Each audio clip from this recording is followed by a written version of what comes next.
Hello and welcome to episode 7 of the Kicking Back podcast. I'm joined here today with the delightful Zahyón. How are you, sir? I am good. I'm very well, thank you, man. It's good to finally be on this. It's been fun to watch, and now I'm here. It's crazy. I'm glad you're here, man. It's been a while since we've seen each other. Yeah. Of course, the usual suspects at the back, Matthew Campbell. Hello there. How are you, mate? I'm good, man. How are you? I'm good. You had a good day? Yeah. Passable. And in the middle kind of day. Yeah, exactly. Yeah, for all of you joining at home, I really hope that you enjoy what Zahyon has got to show us later on when he came in earlier today and performed some music for us. So for people at home that don't know who you are, Yeah. do you want to just give them a little bio, a little zhuzh? I what hate you're these things because it's just put on the spot. But yeah, hi, I'm Zahyón.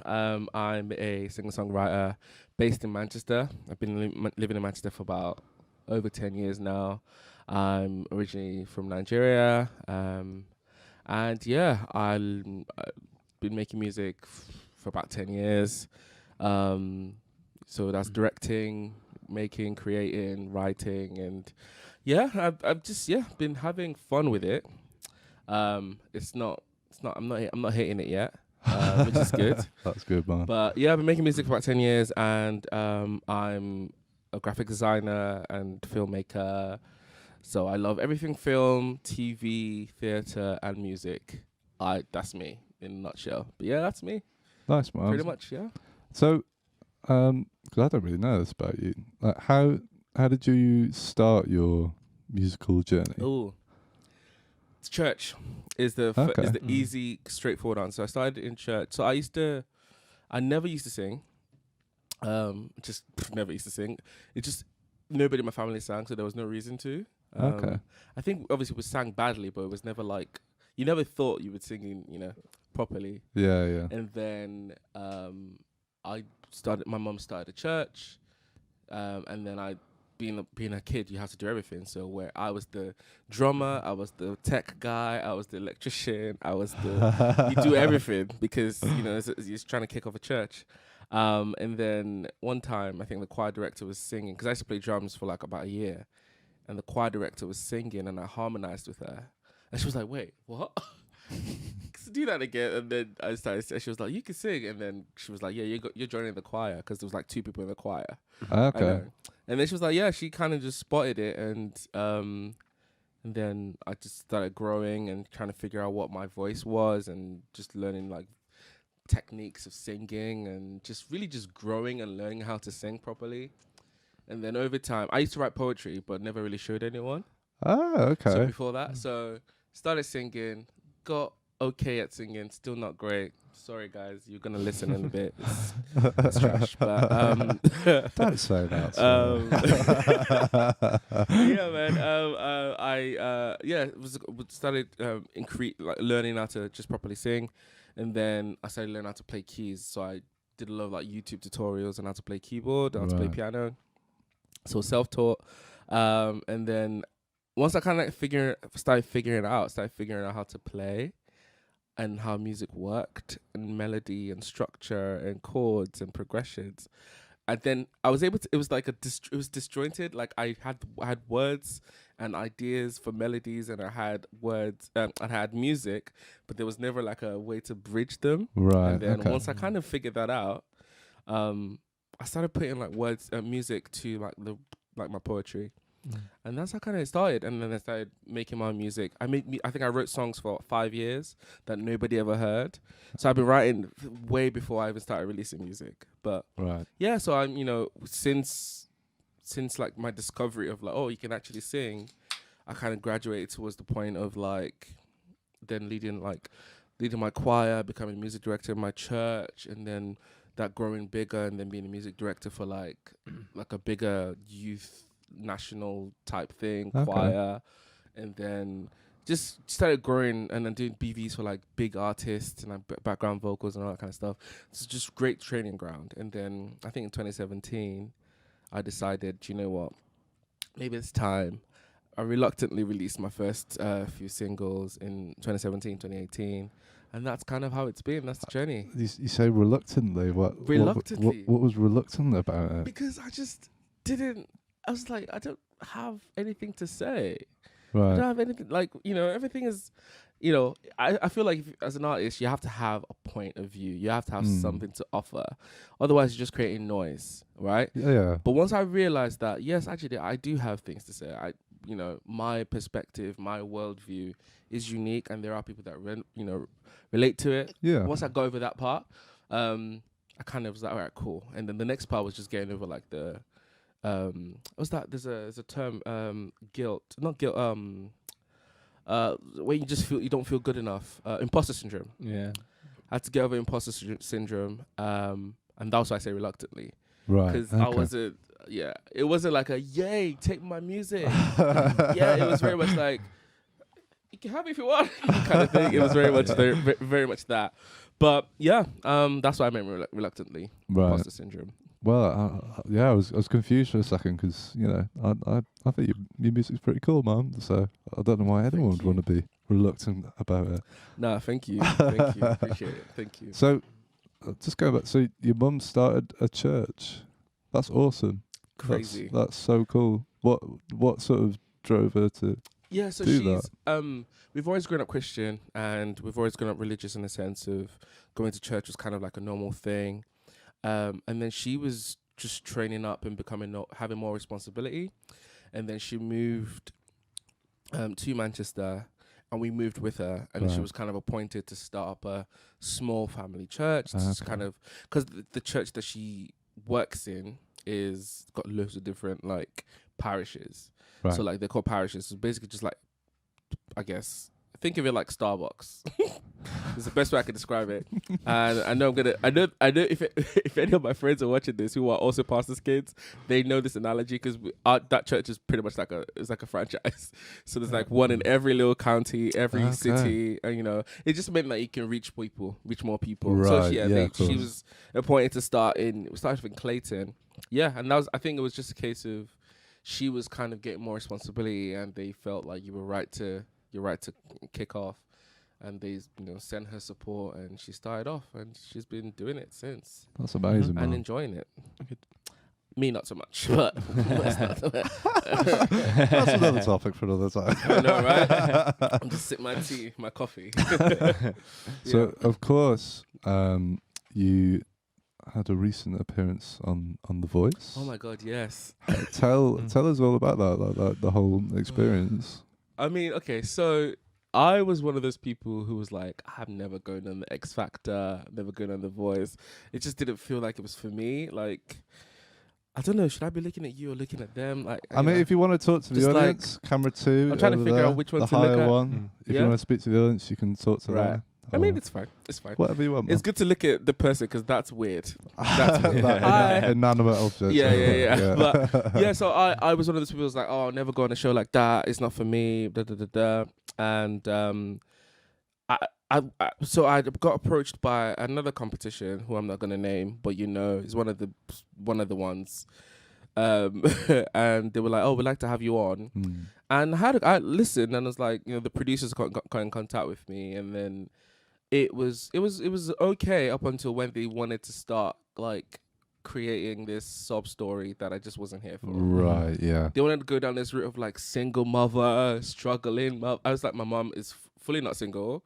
My dad is fully alive. What we're not going to do is go down this route. Yeah, they were trying to create like this sob story, and it just wasn't working for me. Nah, mum. So, and something just didn't vibe well. So I after like a few conversations, I was like, no, I'm going to turn it down. So I didn't. And then a year later, producers from The Voice got in contact with me, and they'd seen something on my Instagram, and they were like, oh, what's God, you'd be great. We'd love to have you on. And I was like, okay. Had a conversation with my manager at the time, and we were like, do you know what? It's a singing competition. It's exposure at the end of the day. Like, there's also a challenge. Like, for me, it was like, I went on it because I was like, okay, I have music out, and I do tour, and I do perform, and I do all these wonderful things. But like, that part of the brain still sometimes feels like, are you actually good at what you do, or is it just like a delusion? And that was me kind of like, okay, do you know what? If you say you're good at this, go into a space where you're gonna be objectively, like critiqued for it. So we kind of thought, okay, you know what, it's a win-win. Like, if I don't get on, it's been an experience to learn from. If I do get on, it'd be an experience to learn from. Mm-hmm. So we did. I went down to London, did the audition, and then it was like a 6 weeks of like pressure of like, oh, we'll let you know, and it was just 6 weeks of just waiting for like a call. That was so horrible. That was so bad. It was like, oh yeah, you hear from us, and then 6 weeks of just like every other day. Yeah. So I just forgot about it. Right. And then one day at work, I got called, and they were like, oh yeah, hi Zahyon, we think that you'd be great for the show. Go on the show. I was like, fantastic. So the first part of the show is the blind auditions, which is the one where they turn, the chairs turn. Yeah. So you were like, yeah, you go on to the blind auditions. There was 100 people that go for the blind auditions, and they have to select 40, so 10 in each team.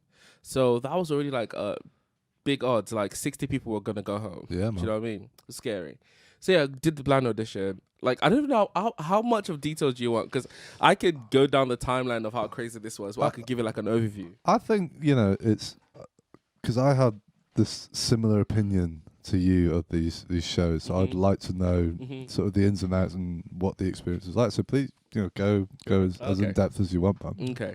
So the blind auditions, it was very much like the process, you figure out what song you're gonna do, and then they've got a team of like good people. They're producers, but they focus on music, and then they kind of help you whittle it down. They're really there to support you. Not gonna lie, I think the experience was really positive overall. So like, if anything comes across as negative, it's not because of that. It's just because of how I experienced it, not because of what they were very positive, very supportive. But yeah, so you select the song, you basically rehearse with the band, because it's going to be recorded and it's TV, blah blah blah, and then you do your blind audition. And I did my blind audition, so I was there from 9 a.m. and I didn't get on till 10:45 p.m. Man, that's a long day. I was in a green room, so we had done some like extra filming outside, and all my family was here. Like they had to wait that time as well. Yeah, like we did some extra filming stuff and blah blah blah. Got there 9 a.m. Didn't get on to 10:45. I was the last one to go on the night, so they were tired. Yeah, of course. There was already like fatigue from the judges, from the coaches, and for me it was just nerve wracking. Like you keep, like, basically you're in a green room with the other singers, and you never see them when they leave, because if they get on the show, they don't come back. Okay. And if they don't get on the show, they don't come back. So you don't know. You don't know what happened. Right. So you just constantly like hearing little things here and there in the studio, like, oh, do you remember so? Oh, actually, yeah, sorry, didn't get through. And you're like, oh, and because obviously it got to a point, it's singers, isn't it? Yeah, there's a singer, yeah. so we were all just singing in the room, in the green room. And you're like, oh yeah, I'm not it. That, like, there's so many great singers. They find the best singers that UK has to offer, like, hands down, than any other show. They really, really do find great singers. Yeah. Like, I felt like, oh my God, okay, so whatever I thought I was doing, that's child's play, because these people are singing, like proper singing. So I was like, okay, cool. And then I was the last one, and I went on my rehearsal 4 days before, nailed it. Had a standing ovation from the entire production team. Like, they were like, oh my God, wow. Like, I felt like, oh, okay, even if I don't get on the show, this is enough for me. These are industry people who know what's good music, who know what a great performer, great singer is. Like, and my rehearsal for the audition was, I did the song 3 times or however long it was, and I had a standing ovation from them. They didn't have to, but they did. Yeah, do you know what I mean? nice, So that for me was like, oh, I'm cool. Like, It's all right. this It's is all good. fine. Like, Yeah. I've got this singing thing. I can actually do it. I'm not just deluding myself. So that was 4 days before the day of the thing. Sore throat. That's classic. Sore throat. Had a bit of tonsillitis. On the day of the thing, I thought, fudge. I can't be I don't know if we can swear. You can say whatever the hell you Right, want, just man. yeah. Sorry.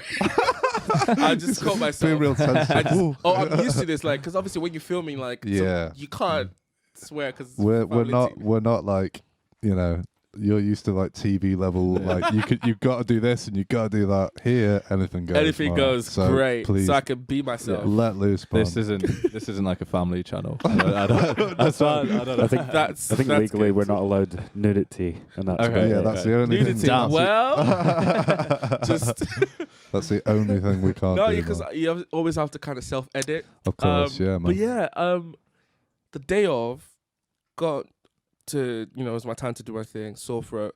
I was on lemon and honey the whole day. Yeah. Got out, and you literally, it's so quick. You spend 18 hours, however long it was, waiting for 2 minutes of singing, and a few minutes of like talking, and then that's it. So got on. I could already feel like, oh yeah, I'm not really on 100%. Started singing. My first note I could hear, I was like, oh, I think the monitors weren't as loud as they were because the audience was louder. Right. Yeah. So the monitors from rehearsal weren't as loud enough. So it was a struggle. First note, I sang "Glory" by John Legend. I was like, "One day," and I was like, "Oh," and in my head I was like, "Oh, that's not it." But you have to power through. Yeah, of course, bro. You're thinking you're on TV first of all, and there's 4 people behind that chair who can literally change your life potentially.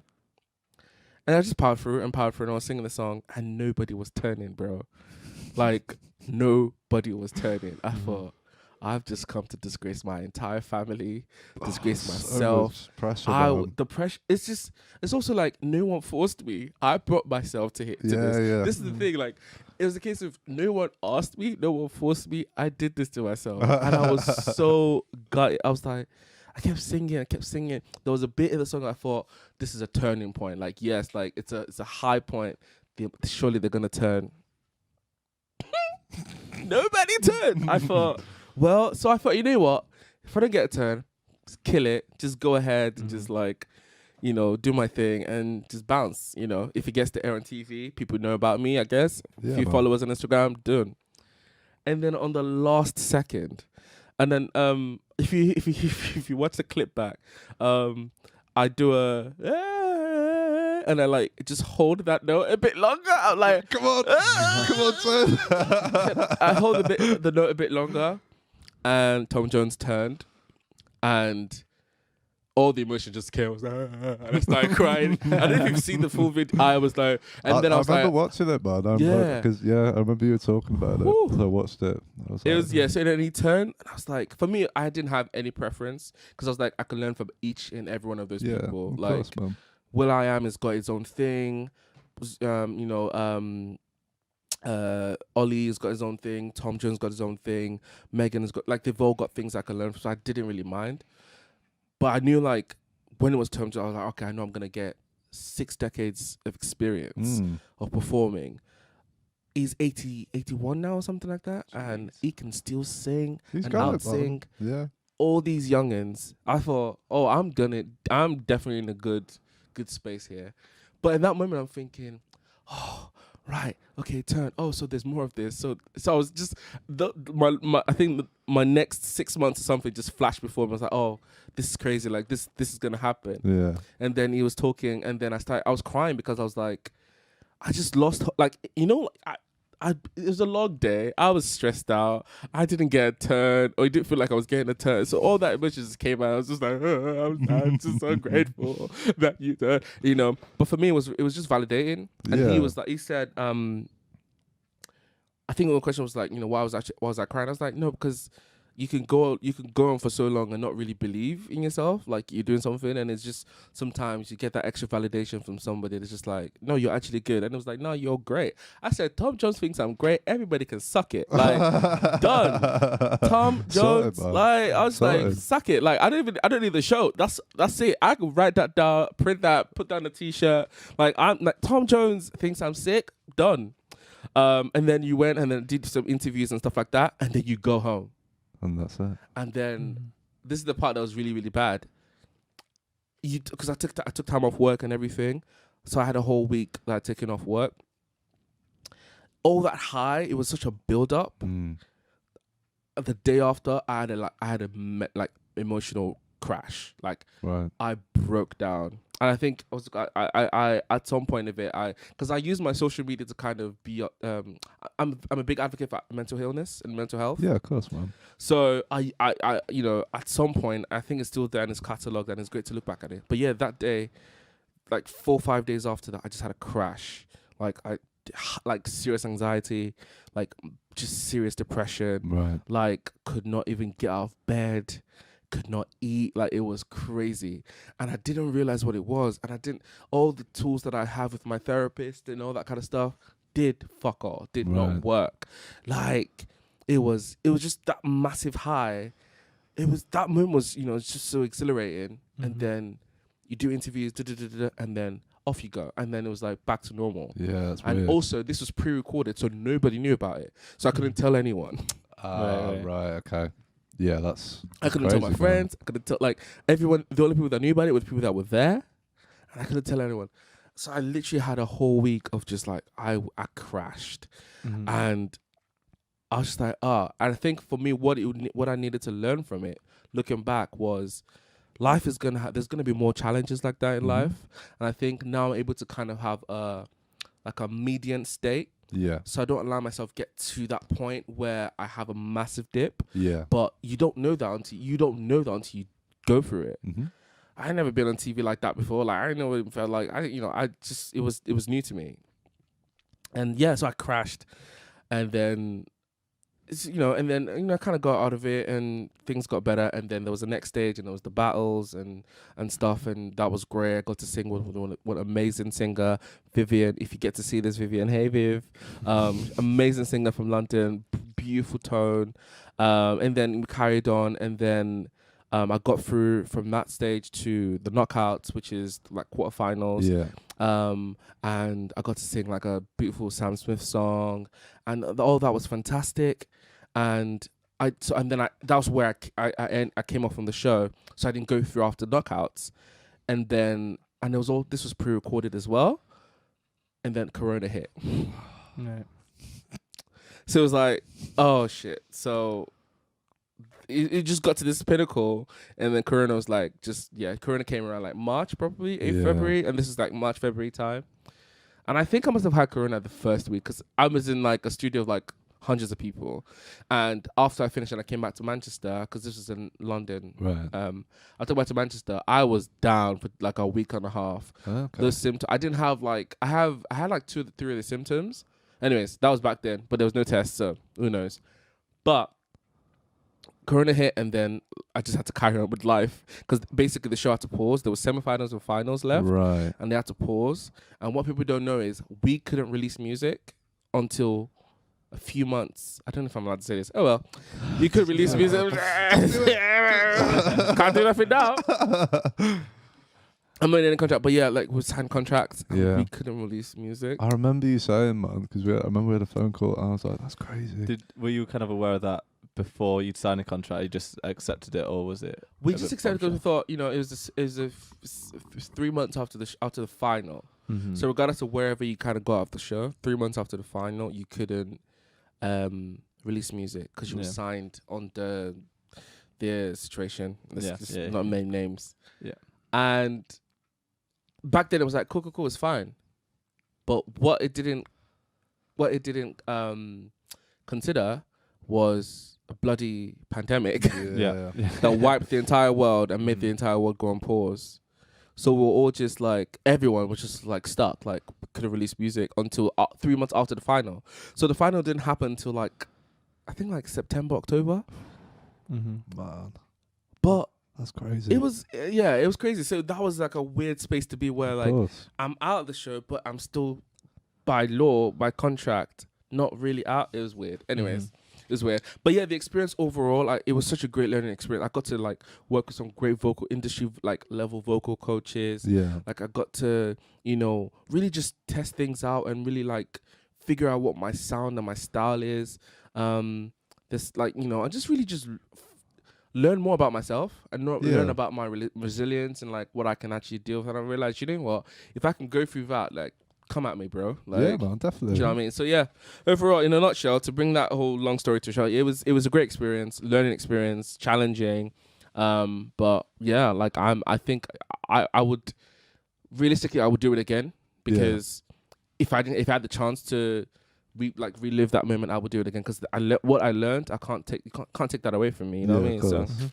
Yeah. Awesome. Plus, Tim Jones follows me on Instagram. You know what I mean? Oh, yeah, you know, I can always brag about that. Yeah, even man, though I've got that now. It's sorted. So, did you get to spend much time with Tom then?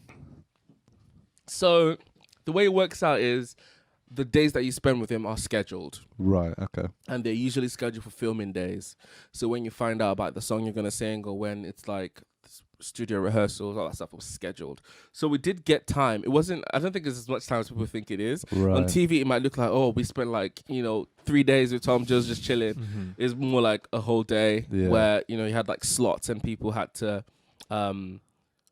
just spend time and, get coaching from him. It was all all recorded. Yeah. Right, yeah. What kind of coaching was it? Was it more like kind of guidance and words of wisdom, or was it more like technical?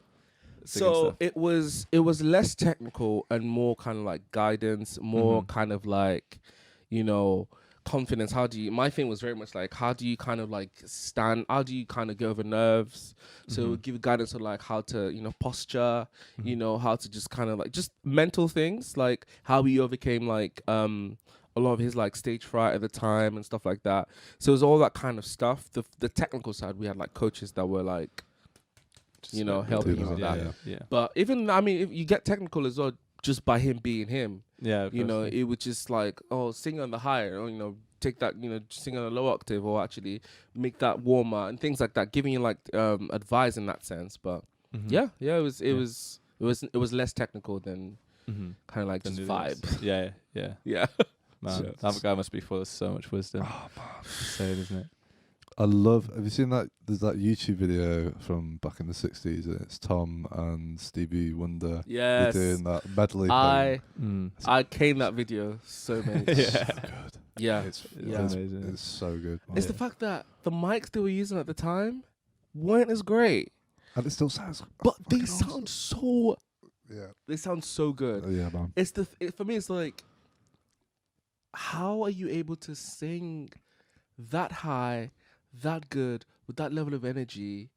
Like it's next level. It is, and he still has it. Nah.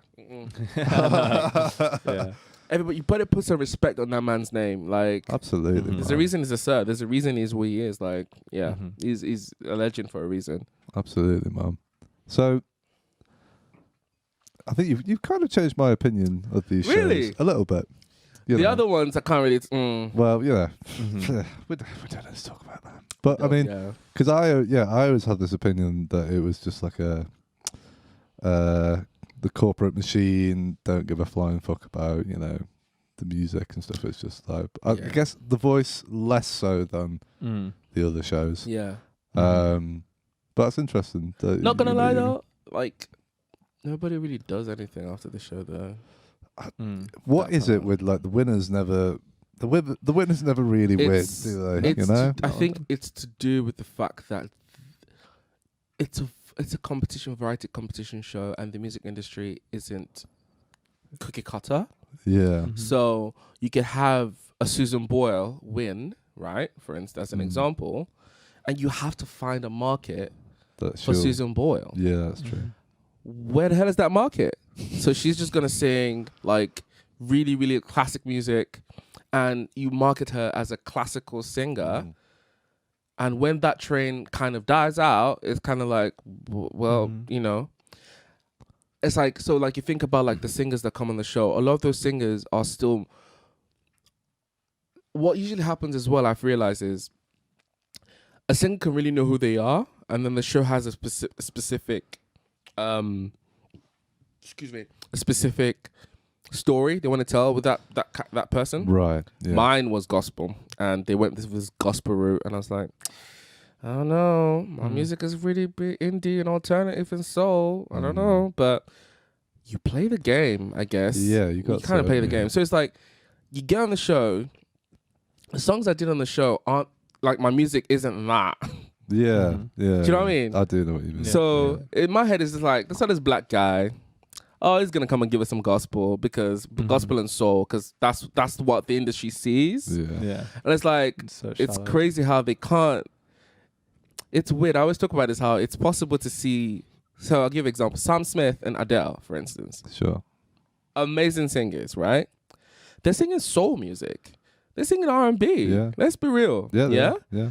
It's possible that it's so crazy how the industry can see those two white artists other in spaces like in genres that aren't stereotypically white to be precise. Yeah, man. Right. So Adele can fully do an R&B track, and it is Adele because she would kill it. But a black artist can't do an alternative track or do rock. It's true, man. It's sad and it's bullshit.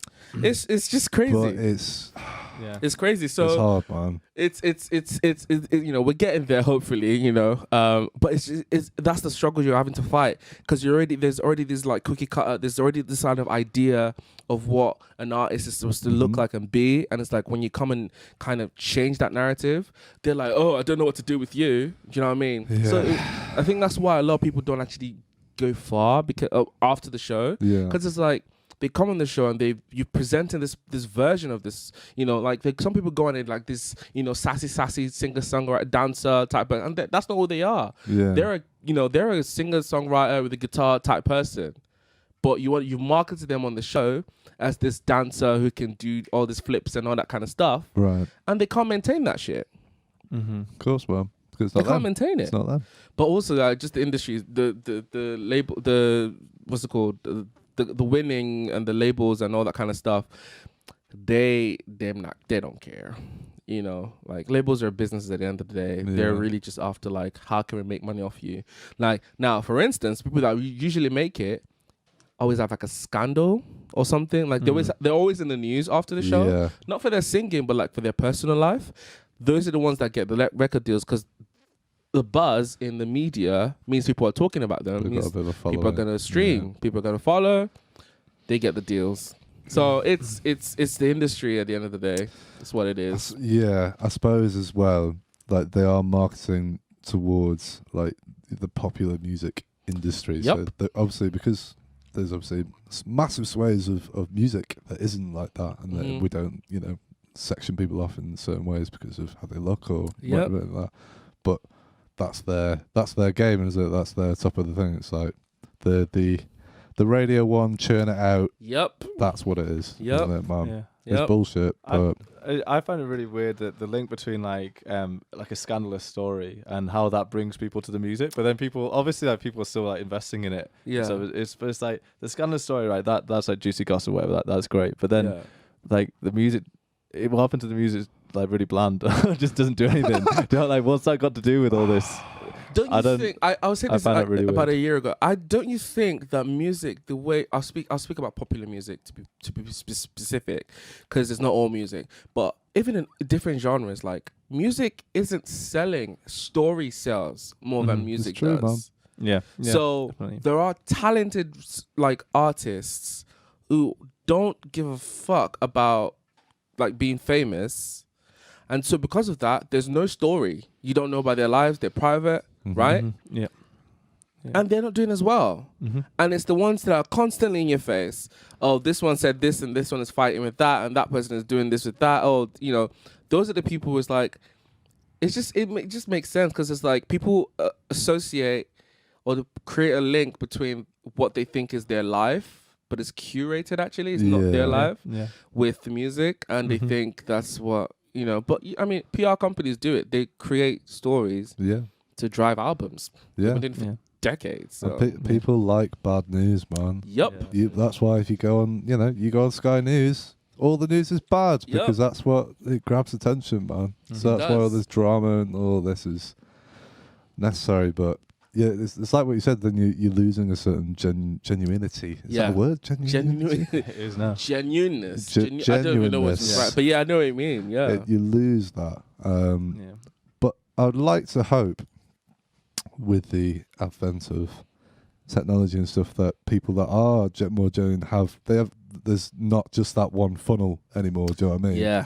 People are able to build their own influence and power on their own, which is awesome. I think that's really, really great. I agree. I think that's changing. I think the fact that more people have access to creating music now. You could literally make a track on GarageBand.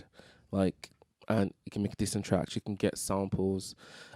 TikTok is changing and absolutely killing the game in the sense of, I think labels are now realizing, oh, we need TikTok. Yeah. Because what TikTok is doing for not just popular music, by the way, people think it's just pop music. Oh, no. It's like, what's it called? Fleetwood Mac. That song, Dreams. Yeah. Came back in the charts because it was used on TikTok. Oh, really? You know, on TikTok. Right. Everyone's using it on TikTok videos, and it became a thing. And people were like, "What's this song?" And it's like the new kids who didn't know about Fleetwood Mac were like, "Who's this new track? Who's this new artist?" And it's like, oh. Remember that time when I think it was Kanye West did a song with Paul McCartney, and these like millennials, actually they're Gen Z, were like, "Oh, what's it called? Kanye's about to put this Paul McCartney guy. He's about to make him famous." I was like, I felt so bad. I was like, this is so shocking. But yeah, TikTok is really doing what it's doing is really giving people like literally everybody has a chance to kind of blow up in the sense like that community is so strong and so quick. It literally there's a direct link with TikTok like usage and like how well songs are doing. And now with like I think just access to like making music now, a lot of people have more access to it. There's a lot more music out there. There's a lot more to like kind of like, you know, fish through. But it just means that gradually, I mean a few years, not now because the labels still have the power. But yeah, I mean gradually people can make careers out of this because you know, you think of people like Arlo Parks, who she's been killing it for a long time, but like I think in the past year now, an album just came out. It's like she's indie, but like she's successful. Like over 1 million monthly listeners on Spotify. Like it's crazy. Like there's people like that, Jacob Banks, like all these different people were just, you know, they're not in the charts, but they're touring around the world. They're doing 500,000 capacity venues. That's a career. Like that for me is like, yo. You're doing it. You know what I mean? Yeah. So yeah, I think we'll get there. But right now, yeah, labels still. Because like, realistically, like labels, I mean, at least what they did in the old days, it was distribution, promotion, and there was another thing that I can't remember. But marketing, distribution, like, promotion, artist like development, that kind of stuff. Yeah. But like realistically, you know, people aren't putting out physical things anymore. Apart from merchandise, you can do that yourself. You can put, like you said, TikTok, Instagram, Facebook, you do all that stuff. They don't really have anything anymore. Yeah. And I think it's money, isn't it? It's just money. Money. It's crazy. Money man. and connect. I think there's the thing about when I got approached by a label a few months ago, and I felt I died inside, but I was also happy. I said no. Right. But God, I was like, oh man. I could. But I was just like, oh, it's painful. But it was about integrity at the end of the day. Yeah, man. But what labels have is the connections. Yeah. They can get you on the things that kind of still matter, the playlists. They can get you on Spotify playlists, like the big ones. They can get you on, what's it called? BBC Radio 2, BBC Extra, BBC Radio 1. They can get you opening for bigger artists. You know, they can get you into, what's it called, into rooms to write for bigger artists. They can get you in terms of PR. They have the money to push to kind of create this persona online, and they have that. They do have that. That part. I agree.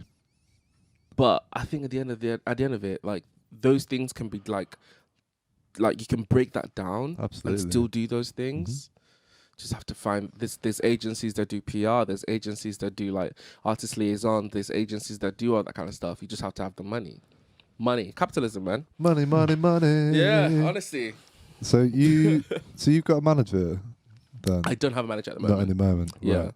Cool. I was gonna say because like because a lot of that stuff you can just get a manager to do. Yeah, it's crazy, man. I really hope that we can take the money out of those bastards' hands and give it to the artists, man. Spotify needs to sort their shit out, man. Absolutely. Because if you're watching Spotify people, shame on you. We use you because you're a great platform. Very convenient, very effective, very good with playlisting, killing it. Like your UX and UI is great, but pay your artists well. Exactly, man. Couldn't have said it better myself. It's a weird feeling, using it all the time, but secretly hating it. Yep. It's because it's like, oh, why do I need you so much? It's like, Yep. Yeah. It's sad. This is like 0.0034. It's unbelievable. Yeah. Mhm. Such a small. It's crazy. 1,000 streams is 1,000 streams. How much is 1,000 streams again? Isn't it like? Oh, it's like less than a penny, isn't it? It's 1,000. So 1,000. I'm gonna calculate 0.003. So it'd be 1,000 streams. It's like £3. Hang on, right. One of you find out the maths for that. So one. 0.003 times 1,000. Here's about £3. £3 something. something like that. Man. Not Do you know what it means to get 1,000 streams? It's crazy. Have you ever had a check come through from Spotify? Why are you looking at me? I was gonna like, you make music too? I was like, where's your tracks, bro? The reason why I looked at you is because I thought yours would be more priceless. Because like from the bands that we've been in, just like, I mean, I've never personally seen one, but I imagine it's not looking good. It depends on the what's it called, the aggregate that you use, the people that kind of get your music on those platforms. But yeah, streams are depressing. Yeah. You can't, if you're doing music, you can't do it for that because it's depressing. Like I got a check of I'm never gonna talk about it. It was I thought this really from like a lot, it's depressing. Yeah, Let's just call it that. It's depressing. The money where artists make money now is in live shows. merchandise. It's merch, it's live shows, it's endorsements. Streams only work for the artists who are making like 100K, 1 million streams. Like, so yeah, we did the maths on that, and it's apparently it's $0.003 that you even make. worse. Oh no. So it would be $3 from 1,000 streams, which is like maybe £2.50. Yep. That's how sad it is. Yeah. And you know when you had like this year, whenever you had that like Spotify replay or something, like where everyone like shows you all the like the roundup thing. Yeah, the roundup. There we go. Yeah. And you see like all these people, 154 million streams. You're like, you're raking the money. Like they're making money. Yeah. And you see people like 100K streams. 100K streams is how much? That's like probably £30. It would be £300. £300. Still though, that's still £300. It costs. I think you could probably make a track for £300 if you do a lot of it yourself. Yeah. Mhm. If you do everything yourself. If you do everything apart yourself. from maybe the mastering. Yeah. Honestly, to make one track, and you're telling me you have to make 100,000 streams to make that back. Streams, no. For indie artists, not the one. It's not the one, man. It's not the one. And then there's all the time as well. All the All the time, hours, effort, the man. love, everything. The passion. Yeah. Honestly. Yeah. And then if you're signed to a label, or if you've got like an agreement, like, that £300 has to be split with 5 different people. They're taking a cut as well, so you can get like a tenth of that. What do you think to PRS's involvement recently with charging promoters and venues for live streaming I heard about this. in order to pay the bands? So I think they charge like around about £50 if the stream earns £250. Oh, I think was it like a minimum of? I swear there was like a minimum £20 or something though. Just like I think it's if it makes up to £250. So if the band plays a show that they live stream, like a place live stream. So if they live stream themselves, it doesn't matter. But if a venue or promoter, us, technically, put on a gig, I might get my check. Call my PRS. then PRS are going to come knocking at the door and say, "Where's the artist's royalties?" And but at the same time, it's like most of these live streams that are happening at the moment are like this one. They're all That's all you could do. There's now. nobody. Nobody. Yeah. That's That's crazy, all you can do now. I think live stream is one of those things like it's only logical. Like that content is being used for people to enjoy it, like pay people. Yeah. Do you know what I mean? So I don't know, man. I think it makes sense. It makes Totally. sense. Yeah, I suppose it's interesting when it's at this kind of level that we're doing at the moment. It's like, would we get charged for that? Well, I don't know. Well, We're not ticketed, so we're okay. I don't know how it works, but I think you'd have to. There's a license type thing, but also this is stuff between friends, so it's fine. Like, you're not going to send us an invoice. It's like, can I just get your email after this? I'll just, Hourly send you the Right. invoice. I'll just call PRS. So I did a show the other day, and Stop this is the link. Knock on their door, get my money. No one's in. Apparently the PRS thing got repealed today, Oh, really? according to the sheep slayer. Oh. Well, Who Is that the revealed it? sheep's layer or the sheep slayer? I think sheep Is it? slayer. The sheep's layer. Whoever that It's is. not LAIR, so I just Oh, can't wow. read. So I was going to ask James,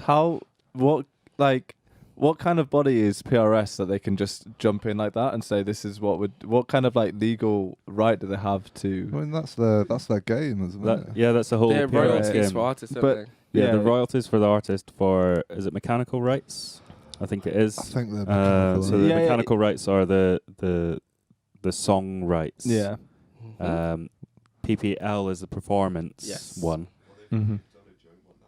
Oh, they apparently have a joint one now as well. Oh, A joint one. Yeah, I don't the know. umbrella one, isn't it? But basically, so the point is that since we're live streaming this, we technically own the mechanical rights of this live stream, Right. yeah, but we're meant to pay the royalties of your performance right. video mechanical rights Okay. Right. to PRS, and in turn they'll pay that on to you. I think they're not for profit, but you know. If we don't mention it, they won't mention it. They won't find us. But yeah. PRS and PPL. I think I made 50 quid Okay. from a whole year. Nice. On performance. Yeah. So I was like, oh well. And then if they play your music in like cafes and things like that and stuff, yeah. I think it's a good system, but I think the system's flawed because the amount of venues and stuff I remember where they get you to like fill the sheets out and everything, or even just like they're playing music in the background. They never ever, because you're meant to log every single thing that you're playing. Yep. No, Yeah. a very small percentage Right. of people actually do that. Yep. So this is what I mean. Like, obviously, no one really goes along with it. But what can PRS do, like legally, if people aren't? Because they are just like a company, right? It's not like an actual. Like what kind of power do they hold when they come in and they see this like empty logbook of I don't know. tunes? Yeah, They must be backed by law in some way. Yeah, Because gotta if be. it has to do with copyright and IP, intellectual property. So Yeah. there must be some backing by law there somewhere. They're a pretty substantial body. Yeah, but yeah, they're I know what you legitimate. mean. It's like they're not going to go and chase people up on this stuff, really, unless Well- it's like big bucks. Or This is the something, thing as but- well. I always find that PPL and PRS and stuff, they work really well, but it's like you only start seeing like the major influence of it when the bigger you are. Yeah, And the bigger you are, you don't care about the little, your money. Like imagine PRS for like an arena tour. That's That makes loads of sense. money. That's Yeah. in thousands. yeah. PRS for my 50 people, 50 person gig in, a cafe shop, it's like maybe £50, £30. Do you know what I mean? Man. Even if that. So Yeah, it's yeah. like these things are there and they're great. And it's like extra money, but the work you have to do to get the money, it's like I'm very lazy. That's why you need a manager and all that stuff. I'm just like, I can't be asked. that side of it, man. I've said this to pretty much everyone. Is like that's the bit that I hate about music Yeah. and why I stopped doing music. It's all the admin. It's the business side, man. Yeah. That's why you need like a Yeah. manager, or, because that's what takes the fun out of it sometimes. And as an artist, you kind of, especially as an indie artist, you have to wear both hats. yeah. You have to be able to switch. Like this is a creative conversation. to this is a business conversation, and those are two different people. And I've learned to be able to be two different people. Yeah. Because when we're talking about like business stuff, we're talking contracts, we're talking this, like it's a different thing. You have to kind of be like, no, that doesn't work for me. That doesn't serve me. This is my asking fee. This is da. And it's kind of like a part of your brain is like, but it's for the love of it. And it's like, nope. I gotta get paid because it took time and effort and energy and all my, all that stuff to get this stuff for you to enjoy. Yeah. But the creative side as well, you just have to be able to separate and compartmentalize. I think one of the big issues I always find is like what you just said is people that have to do that. Well, most artists at a lower level that have to do that stuff, they undersell themselves and they don't value what they've got. Yeah. And because they haven't got someone properly, a separate entity representing them, they go for these bullshit deals or whatever, and because they don't value what they've got, and what they've got is a very valuable commodity. Yeah. Like obviously we know a lot of musicians and creators and things like that, so we think there's probably there's thousands of us, but but in reality, like we are a small percentage. Like not many people can actually like play music and sing it and record it, and like we are special in that kind of way, and people don't, not like tooting our own horns, but like, absolutely. That's I think the same way if you were like a blacksmith or I don't know, that's your fucking. I don't know why did I pick blacksmith? I mean, it was the first thing that came to head. A sculptor, a painter, yeah, man, any creative space, it's valuable. I think a lot of artists undersell themselves, and I think that's. Very random. I got into glass blowing like last week. No way. Random. Not me doing it, just watching people do it. Okay. There's a show on Netflix. It's like a competition, glass blowing competition. And I got so hooked. I watched the entire series in one sitting, and I feel like I can like have lingo about like glass blowing. The glass blowing. I could just be like throwing out like the lingo with people that actually do glass blowing. But yeah, just because you said blacksmith in my head, I was thinking glass blowing. What's I think it's called. I'll find it for you. Something called The Blow.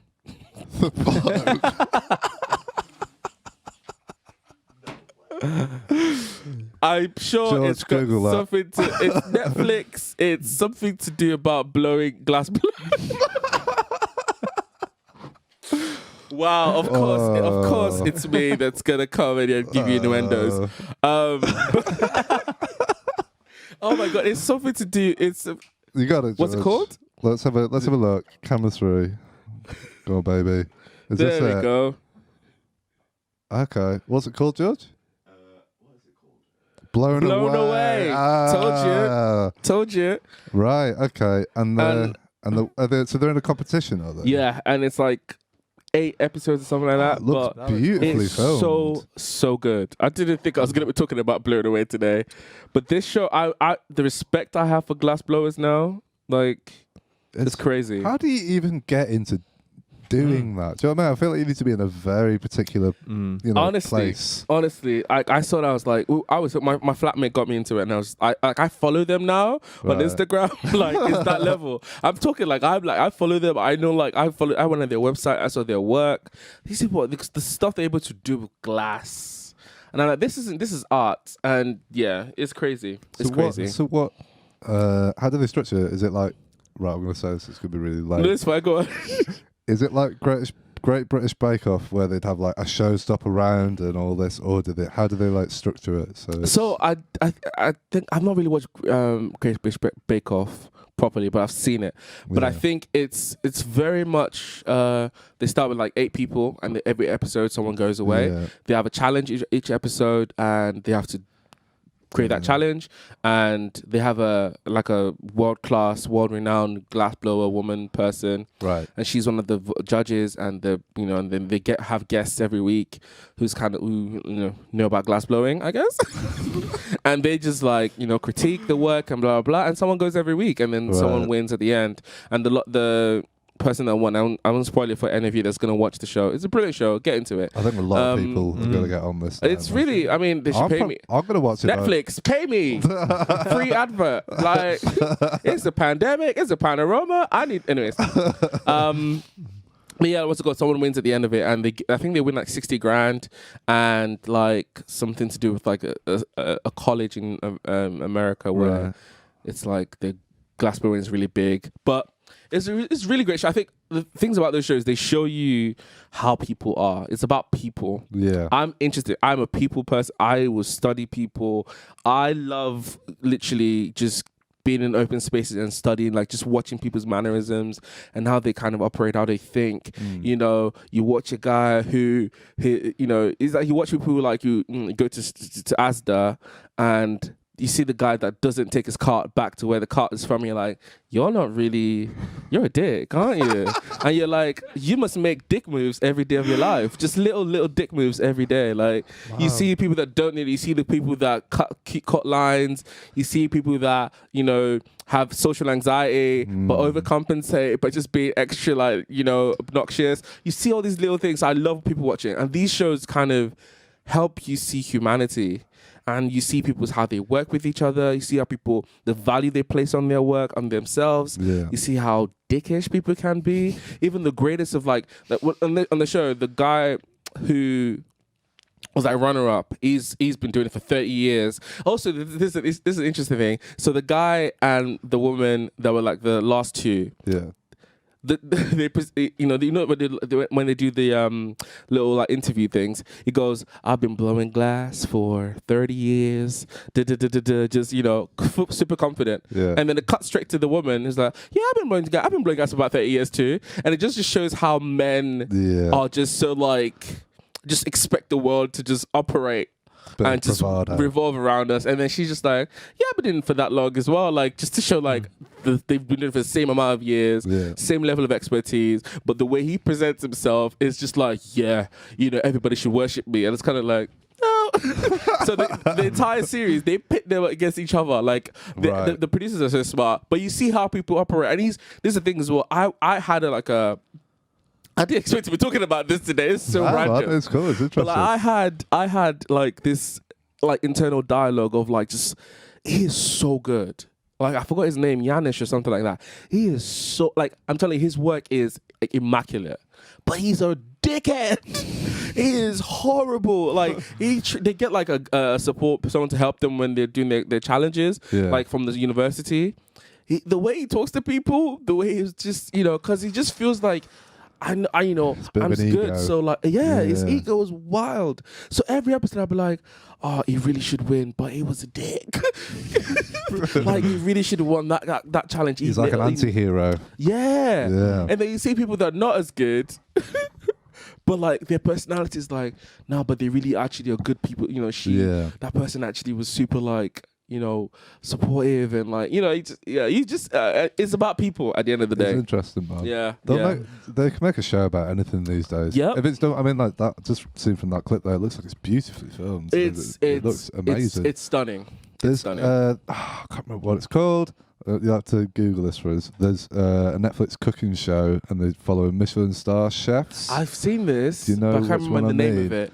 But I know the one you're talking about. And I'm not like, I love cooking, but I never watched like cooking shows or anything. I watched that, and I just watched it all, just in one sitting. I was like, this is incredible. Just the story that they build, and like just the way it's filmed, and it's they really do a great job of like telling people's stories, even though some of it is like orchestrated and like curated to look a certain way or to follow a narrative that they've created. But you do learn a lot about people, and sometimes it's like a slap in your face when you realize, oh shit, I've got that tendency to be a dick. I can be like that sometimes when I've had my coffee in the morning. And then you have to self-reflect. So like at the end of the day, it's about like human interaction, and I think they're really good. Reality shows are a thing they're a success for a reason, because people see themselves reflected, or they see a version of themselves that they don't like other people to see. Yeah, bro, I could talk about people all day. I love the psyche of people, sociology, the way we interact. Oh, let's not. That's great, man. Right, we're doing it. We're doing it. Let's go. It's good. Sometimes I like picking the worst, like not the worst cafe, but like the roughest looking place, like little coffee shop or something. I like to go for those because you get characters, don't you? It's such a nice sort of. I think it's Helen Mirren.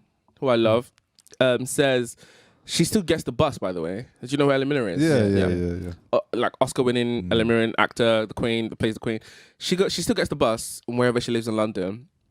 And she says, maybe not so much now in COVID times because she's quite elderly, but she said she gets on the bus sometimes and she sees people and she sees, there's a movie-worthy story about everybody's life. And that never left me. It's so true. It is true. You see every single person as a movie-worthy, and I don't just like a story, like a movie-worthy story in everyone's life. And I think if we look at it that way, it's actually quite powerful. Like, everyone has something that they bring to the world that nobody else has experienced in that particular way. Yeah. Even though we all have shared experiences, there's just there's a story in everyone's journey, and I guess it's beautiful. Definitely. So those cafes, just go and just perch, reading the books or something. You just they're like, oh okay, and then they're like, who's this weirdo? It's like staring at everyone.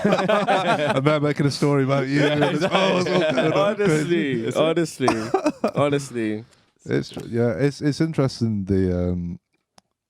looking at people and creating a story because we do it instinctively, I think, and we do it with ourselves as well. Yep. What you talk about before, with like the stuff with the voice and stuff. Obviously, like you build these stories and you create pressure for yourself, and it's just such an instinctive part of us to help us. It just helps us navigate life, I guess, in a way, to make sense of what's in front of us. In a way.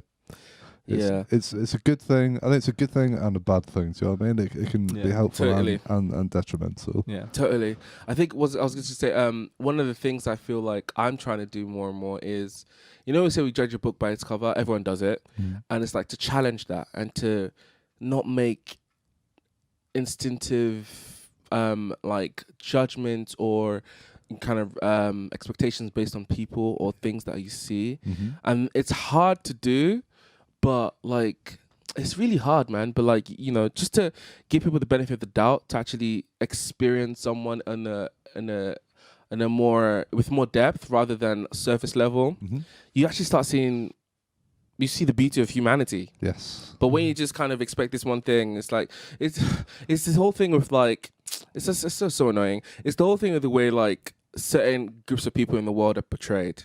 Queer people are portrayed a particular way. Black and I think minorities portrayed a particular way, and the world it's like these narratives are created to perpetuate. Well, it's obviously it's all down to white supremacy because bullshit, trash. But white supremacy and capitalism, disgusting. Let's throw it in a bin. But like it's like those narratives are created to fit and support those systems, right? And until you can break that, we will continue to have those perceptions of people just based on the idea that's been created by Hollywood, by media, by the news. And it's like taking the time to actually be like, actually, I'm not going to assume this thing about this person based on what I'm just naturally expected to believe of them. I'm actually going to take the time and just get to know them. And if they're a dick, but they're not a dick because of that thing. What you thought they were. They're just a dick. Do you know what I mean? They're a dick. Yeah. Do you know what I mean? It's like, oh God, I hear so many of like my Muslim friends, they'll be like the way they're treated in the world. It's like, and the way they're expected to navigate the world. It's like, it's so restricting and it's so sad. It's so destroying. Like, a lot of my queer friends feel like they have to perform their queerness. Like, they have to amplify it to be accepted or to, it's like, not every queer person is flamboyant and gay and it's like, and it's like, not everybody's like that. And it's like, same thing with like black people or what's it called? Asian people. It's like, not every black person can dance. Stop fucking expecting us to dance. Not every not every East Asian person is good with math. Stop fucking expecting that stupid stereotype. Yeah. Like, it's those little things that it just gnaws at, like, it strips humanity away from people. And I'm like, for me, I'm just like, I have to do the work. It's hard, but you have to do the work of just trying not to make those decisions of people based on kind of like how the word has been curated and presented to us. We're conditioned in like you know what I mean. We are conditioned in these ways, like you say, like portrayals of people in certain ways. And it's horrible. It's really horrible. And a lot of the time, we can have unconscious bias. And Oh, come on. Come on now. Don't even realise that we're doing it, you know? Brad is about to start preaching, guys. He's about to give you a sermon. Come on. Yeah. I mean, I've been practicing a lot of like mindfulness stuff. Yeah. A lot of the stuff. Have you ever listened to Eckhart Tolle? No. Amazing. Gonna write that down. Amazing spiritual teacher has really, really helped me in the past like month or so. Because I had a bit of a wobble at the start of the year. This guy's amazing, beautiful. A bit of a wobble. I know you're not listening, but I love you. I love you so much. You have changed my life, Eckhart. That's Thank you. Amazing. He's listening, man. He's somewhere. But he goes on about, I won't go into massive detail because it'll take a while to explain, but he talks about ego and people's, the way I'll explain it is like our minds, the labeling machines, you know, we're just talking about, like you put impressions on people before you actually know them, or you put in labels and impressions on situations that are going to happen. And it's basically saying that you are not that. You are not your thoughts. You are outside of that. You are the awareness. Because you can see your thoughts, can't you? You can be like, why did I think that? That's you. And this, where am I going with this? It's helped me a lot. And this is all this stuff is basically like, we're conditioned in this way, whether we want to or not. And it's being able to break out of that and be able to see, because we're the same.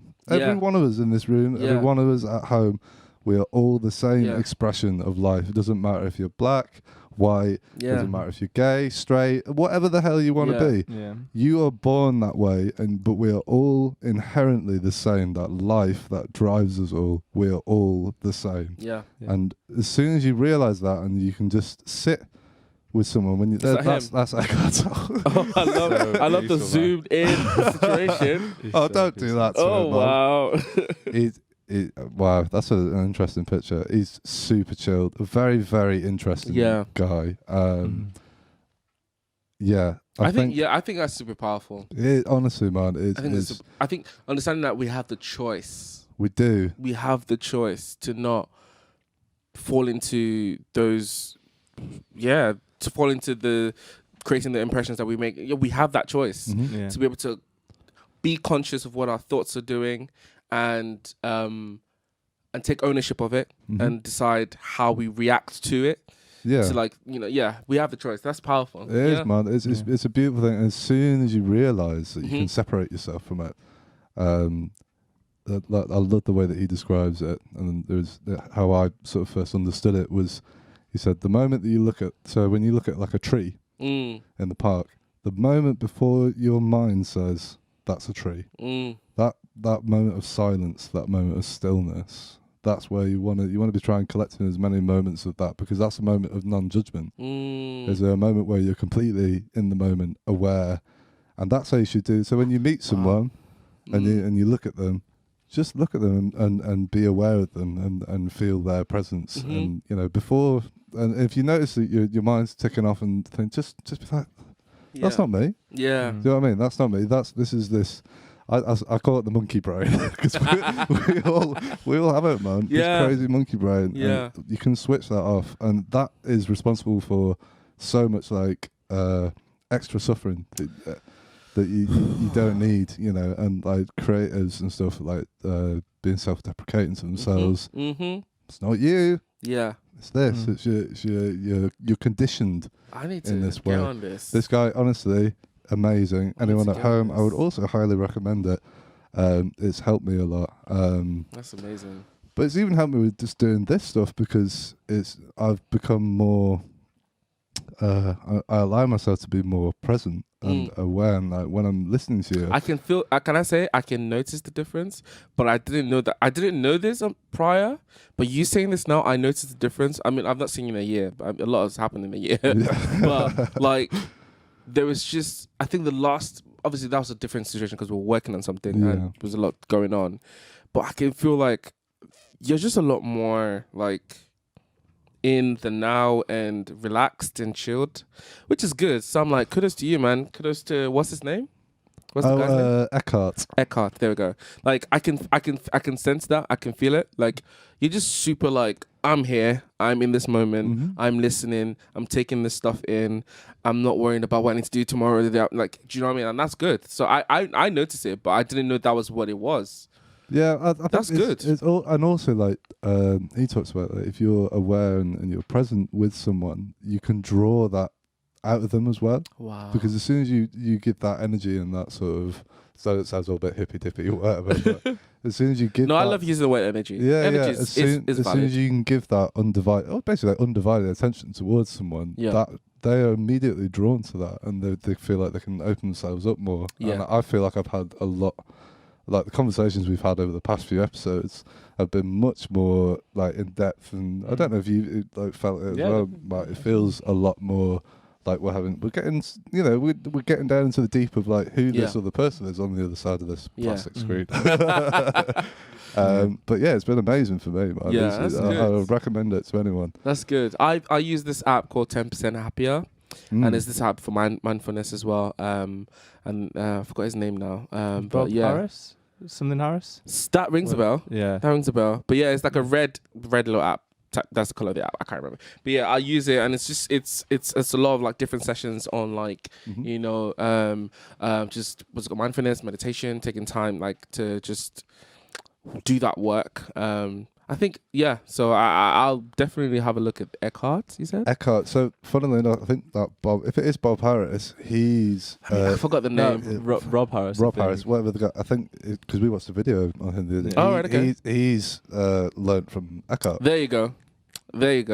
Yeah. So you went straight to the source. Straight to the source. Just cut through. Well, I'd done like other... So I'd used an app called Calm. So I'd done like meditation and stuff for a while, like the year before, but I'd never really understood why I was doing it or like what the purpose. I was like, okay, you can calm, get with your breath, and yeah, this is nice, all good. And then I would feel calm, but I was like, what am I reaching for here, and like, what am I bringing into my daily life as a practice? So yeah, I would recommend that. It's very helpful for me. I take it on, especially right now. It's stressful at the moment. But yeah, it's been a hard time for everyone, man. Yeah, and a lot of people. I think this lockdown hit me more than the other ones. Same here, man. Same here. And it's crazy because I know what to expect. Yeah. But it's hard. It's hit me hard. I don't know how and why. But I lost. I think I put on my social medias a few weeks because I like I said, I like to be kind of open. I don't share. I'm quite private. I'm very private. But like the things I choose to share because I'm like, somebody else can kind of like hopefully learn from this.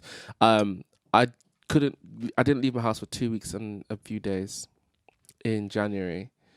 Like I didn't step out. I didn't open my door, and it was up until when I needed to get groceries, like to get food, that I realized, oh, this was a whole anxiety situation that I didn't realize. And it was crazy to me because I got to a point where there was no bread, there was no milk, there was nothing left. Yeah.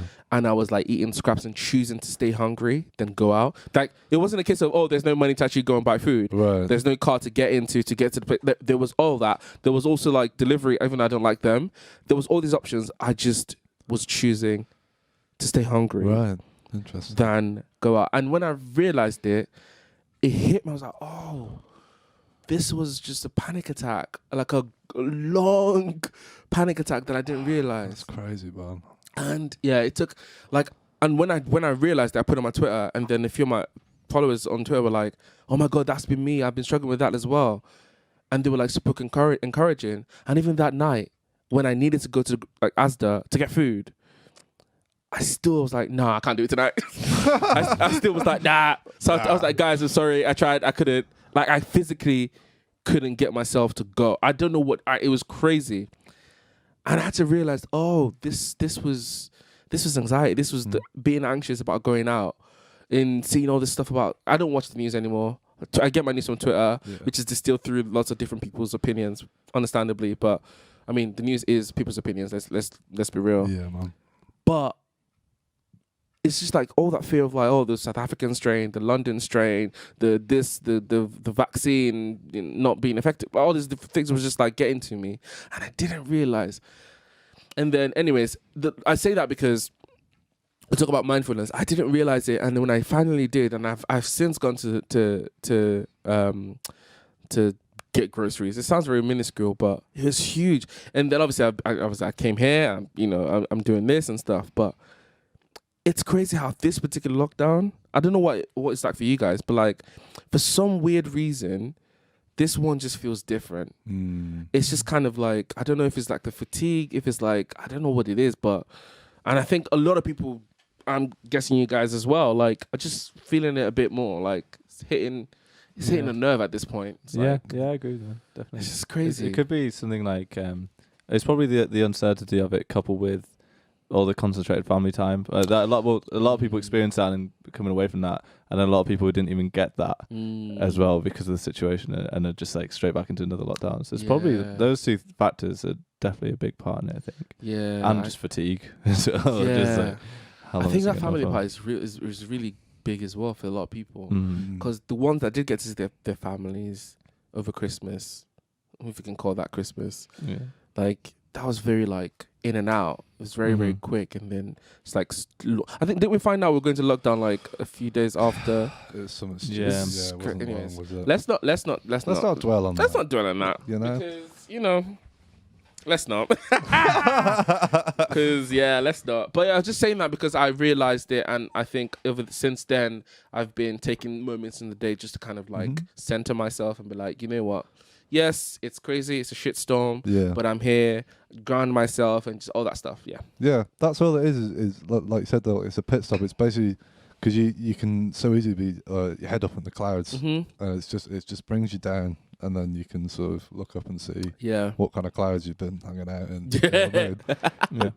That's all it is. It just brings you, and it's good, man. Anyone at home that's struggling with this stuff, of course, you can feel free to speak to any of us. Hit me up. I love to talk about mental health. I love to talk about mindfulness with people. I love to talk about just like this stuff. I love it. I love people. I've said it multiple times, and I genuinely do mean it. Like, I will have time for a conversation with someone any day. Like, so hit me up. Hit these guys up. Like, there's resources. Oh yeah. Where can people find you? I'm on social media. It's at Zahyón, Zahyon official on all social media. But yeah, I'm sure the guys will link it as well on their social media as well. Yeah.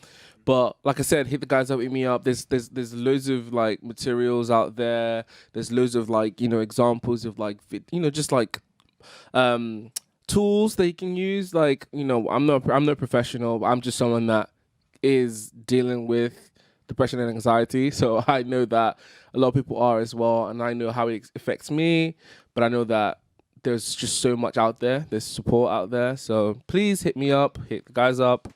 And I'm always ready for a chat. Yeah, man. Always ready for a chat. It's important, and we said this last week, it's important that the discussion is open. Yeah. And no one should feel like that any of this is like weird or wrong because we've all got crazy brains, man. Yeah. Some people have it like a little bit and some people have it a lot. Yeah. That's especially men. Especially and men not talking about it.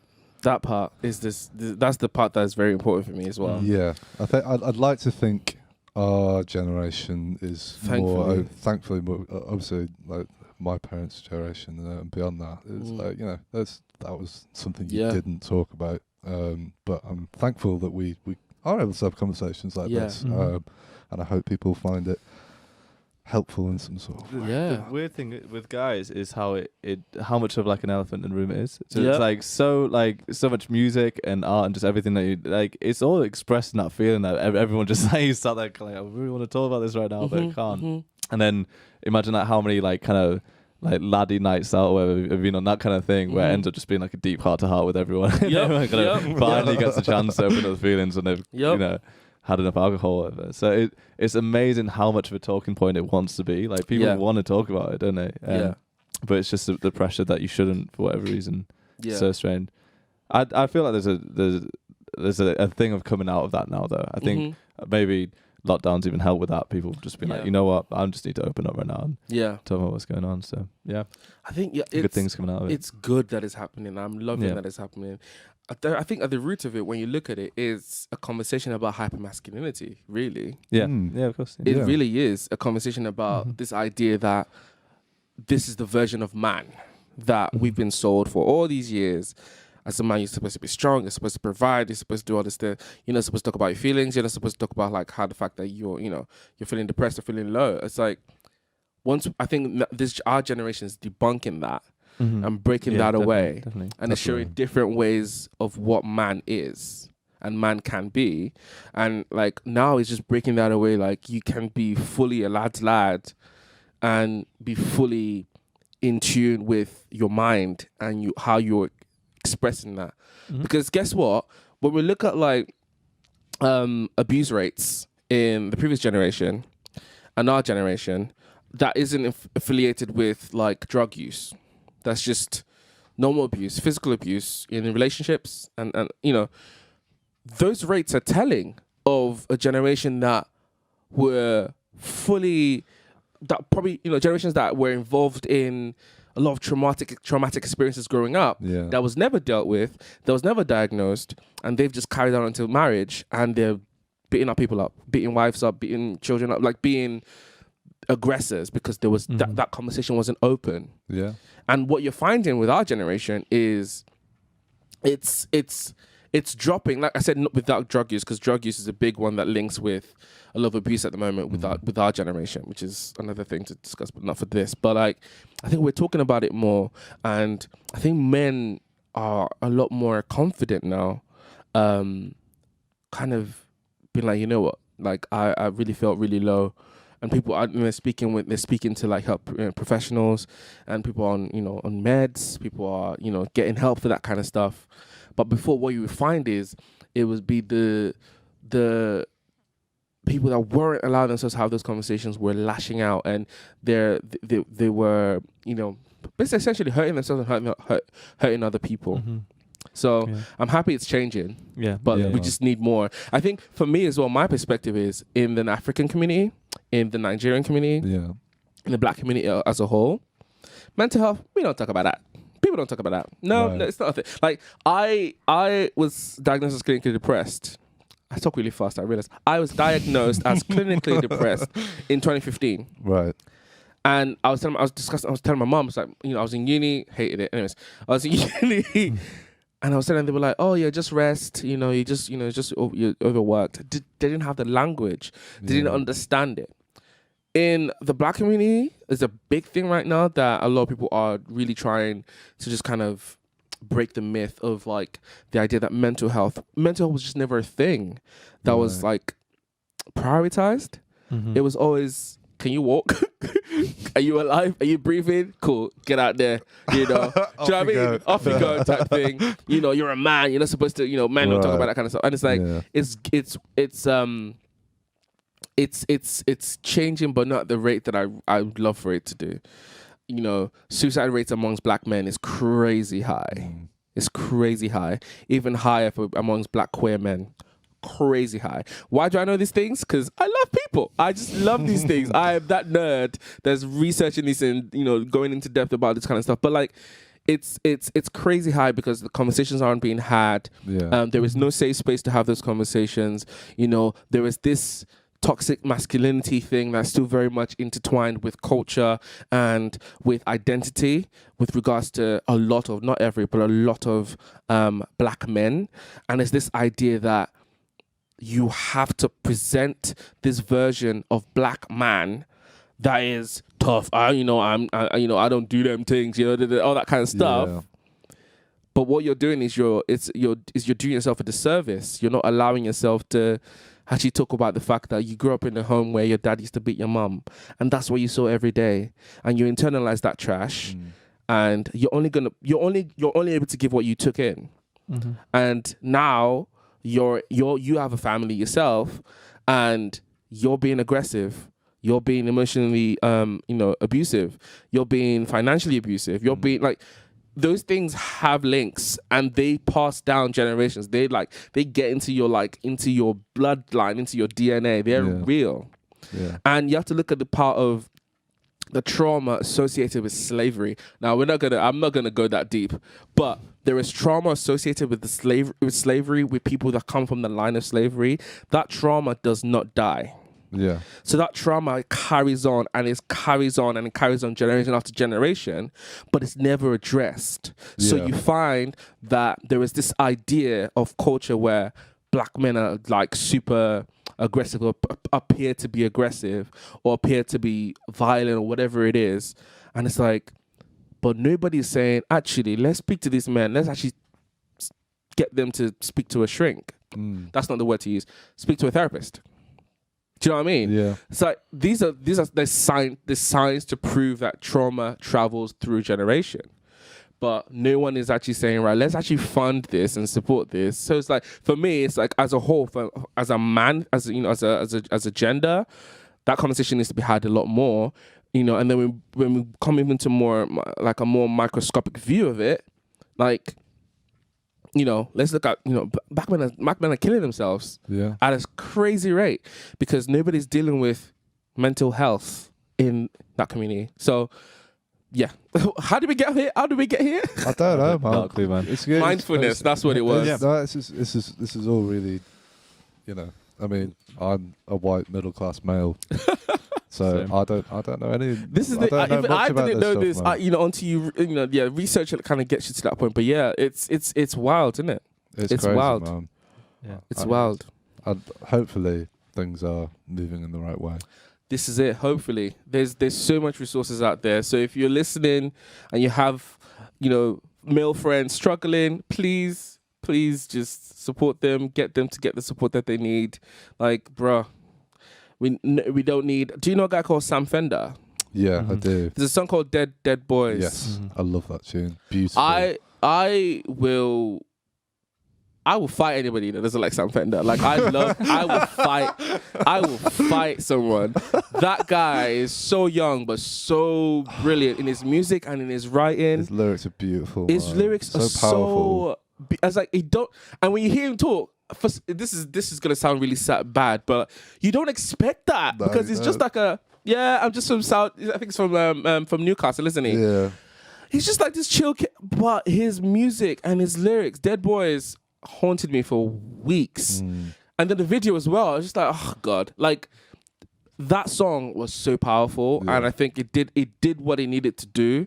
And, you know, so there's the conversation has been had, and hopefully we could just carry on amplifying that conversation. Definitely, man. Yeah.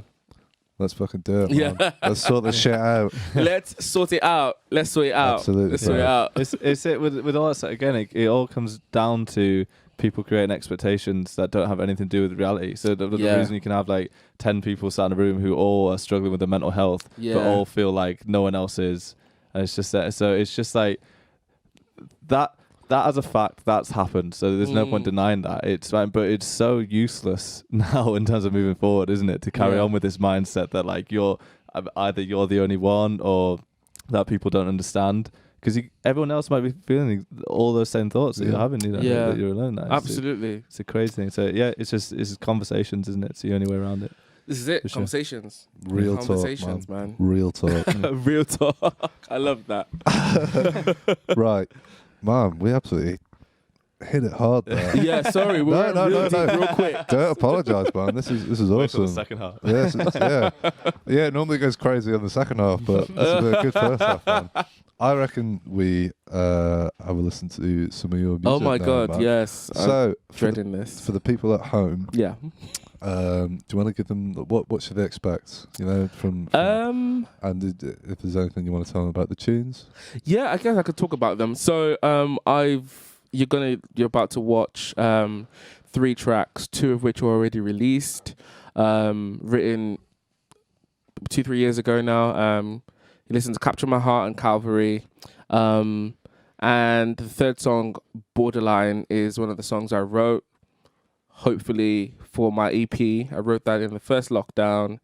and amongst other songs, and I'm really, really proud of it, and I can't wait to get it out there. But yeah, this is my set.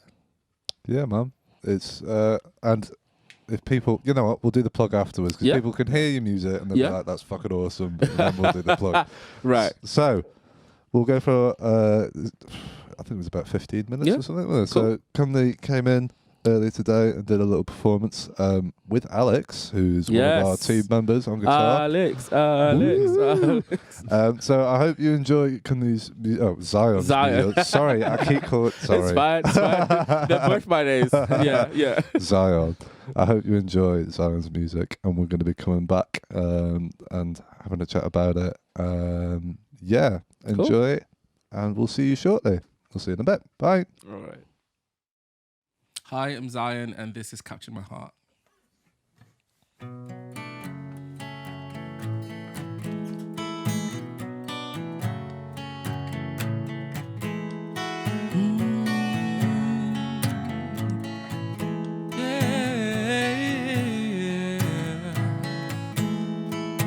I was running from your bloodstained love, pouring into my heart a void. I'm yearning for someone to hear. In the silence, your love, it speaks to me. Violet, it chases after me. I'm quiet, can you hear my scream? I'm running into your embrace, where I find our solace. You have captured my heart, for there's no other place I'd rather be. If not for your grace, you have captured my heart, captured my heart. Oh, yeah. Woo. I was drowned in my sea of sin, surrounded by the weight of guilt. You reached out, you rescued me for it. On a cross, that's when you came and paid it all. Yeah, my life in you is being restored. Who I am, I knew I'm free. Oh, I'm running into your embrace, where I find a solace. You have captured my heart, for there's no other place I'd rather be. If not for your grace, you have captured my heart. Oh, oh, oh, oh, oh,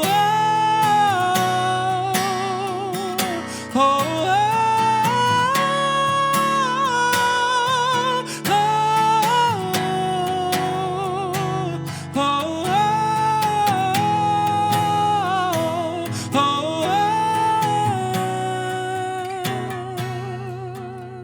I'm running into your embrace, where I find a solace. You have captured my heart. Oh, for there's no other place I'd rather be. If not for your grace, you have captured my heart, captured my heart. Hey, oh, captured my heart, yeah, captured my heart.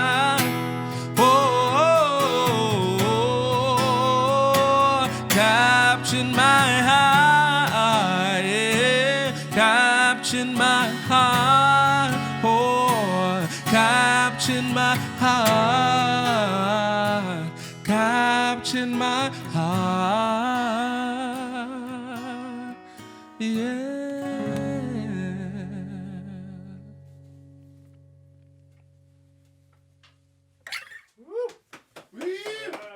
Yeah. Nice.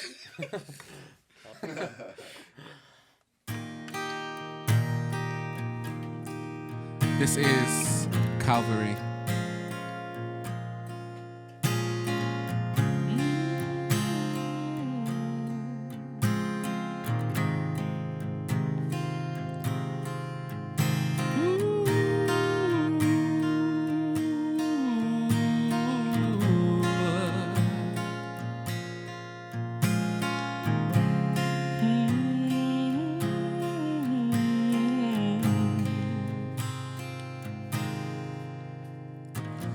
How did it feel when they bruised you here, but it hurt you still, but it hurt. How did it feel when they turned their backs and denied through the cracks, but it hurt.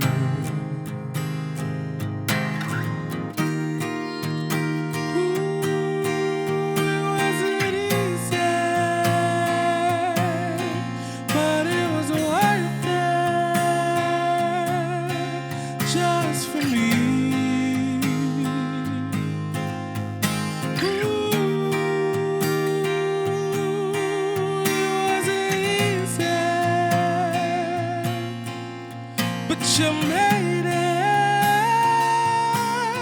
to Calvary. How did it feel when you left your throne and made earth your home? But it hurt.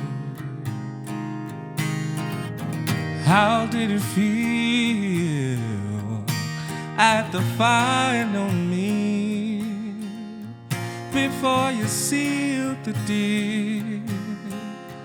Oh, Calvary.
Just for me. Oh, it wasn't easy. Ooh, when you made it to Calvary.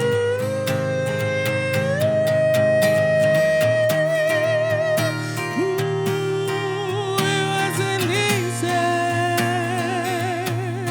But it was worth it just for me. Oh, it wasn't easy, but you made it to Calvary.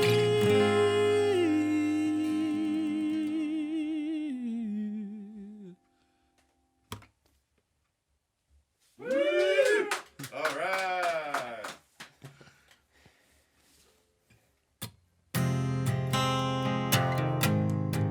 This is Borderline.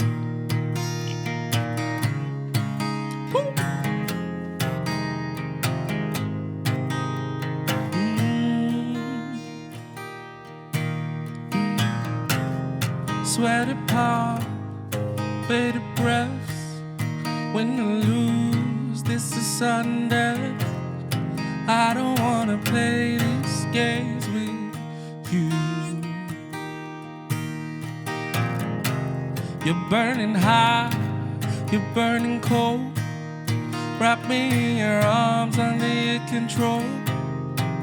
It's time for you to tell the truth.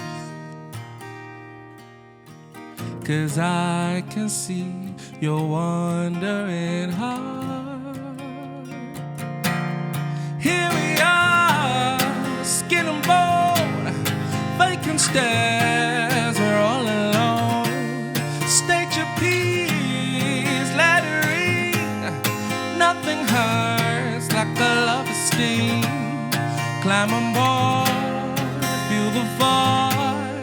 Now's your chance to make it clear. Make a choice, here with me. I don't wanna be stuck in the middle. Ooh.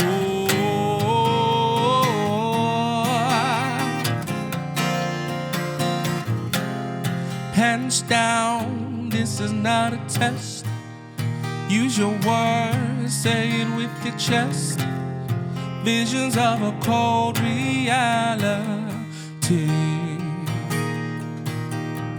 Ha. It's the final serve, ball is in your court. Every single game, every single word, every single tear.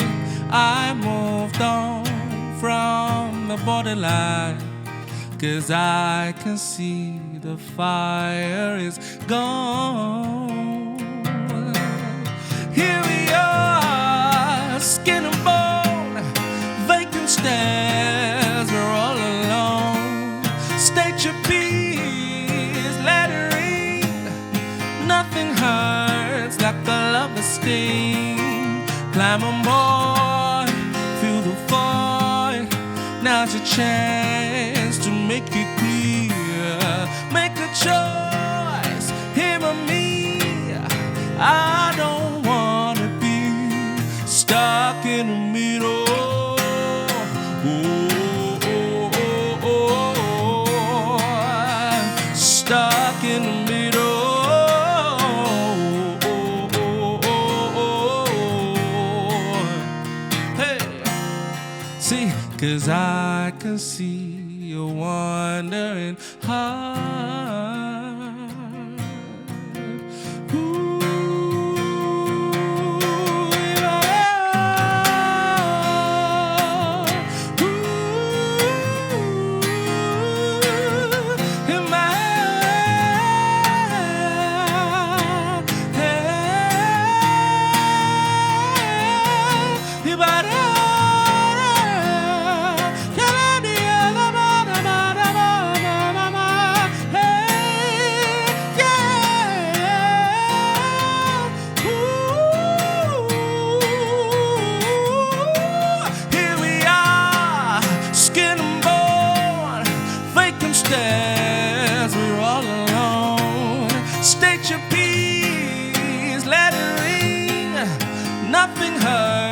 Like a love sting.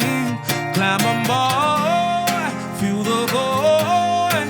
Now's your chance to make it clear.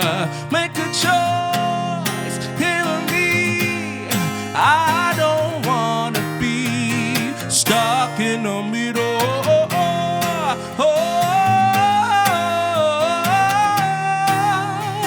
Stuck in the middle.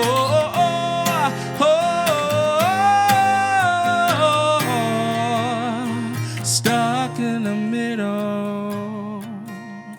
Stuck in the middle. Oh.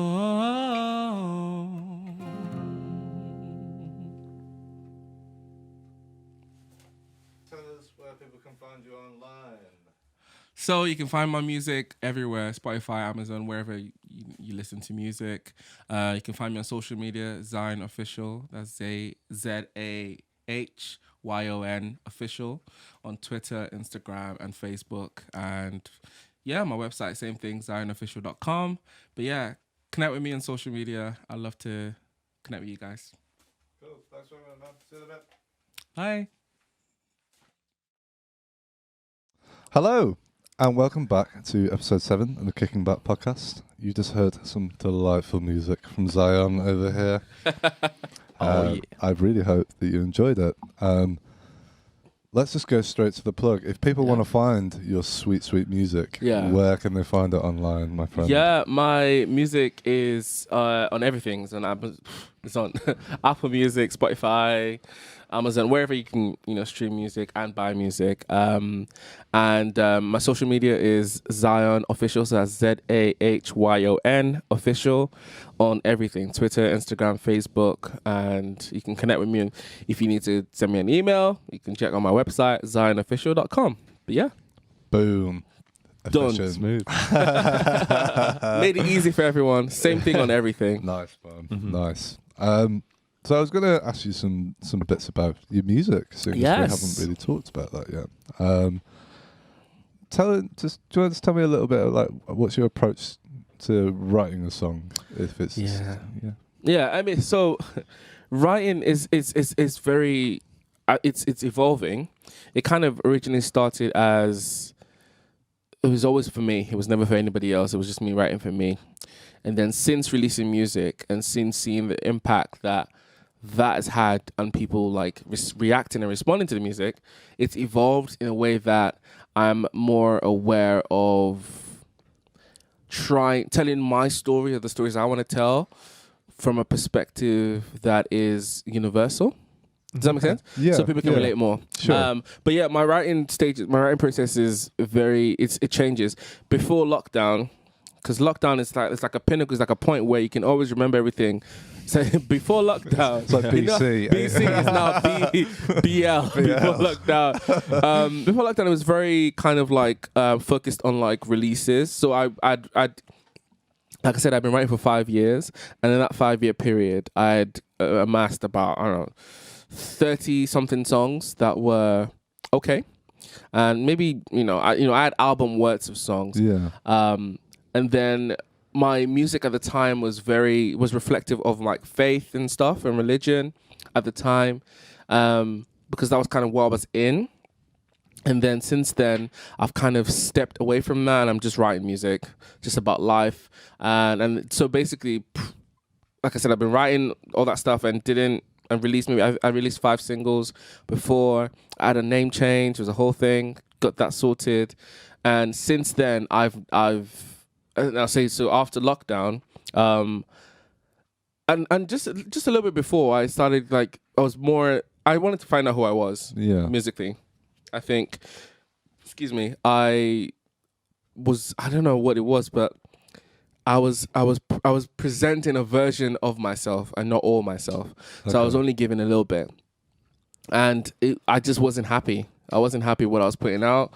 I felt it was restrictive. I felt restricted, and I just wanted to kind of break away from that. So that took a while. That was a lot of personal and creative stuff. And then now I'm in a space where I'm able to just write about what's important to me. So in lockdown, I kind of started this challenge to myself to kind of write from other people's perspectives. Okay. So I wrote this entire EP about love and the different ways we interact with love. So unrequited love, when love has gone sour and it's gone stale and it's gone kind of like, I wrote about like platonic love. So I just was interested in writing about these. I was writing from like these fictional characters in mind. Yeah. But I can imagine people when the EP comes out, people are going to think, right, he's been through a lot. No, he's been around a bit. He's been around a bit, exactly. Like, right, he's been over here, there's that.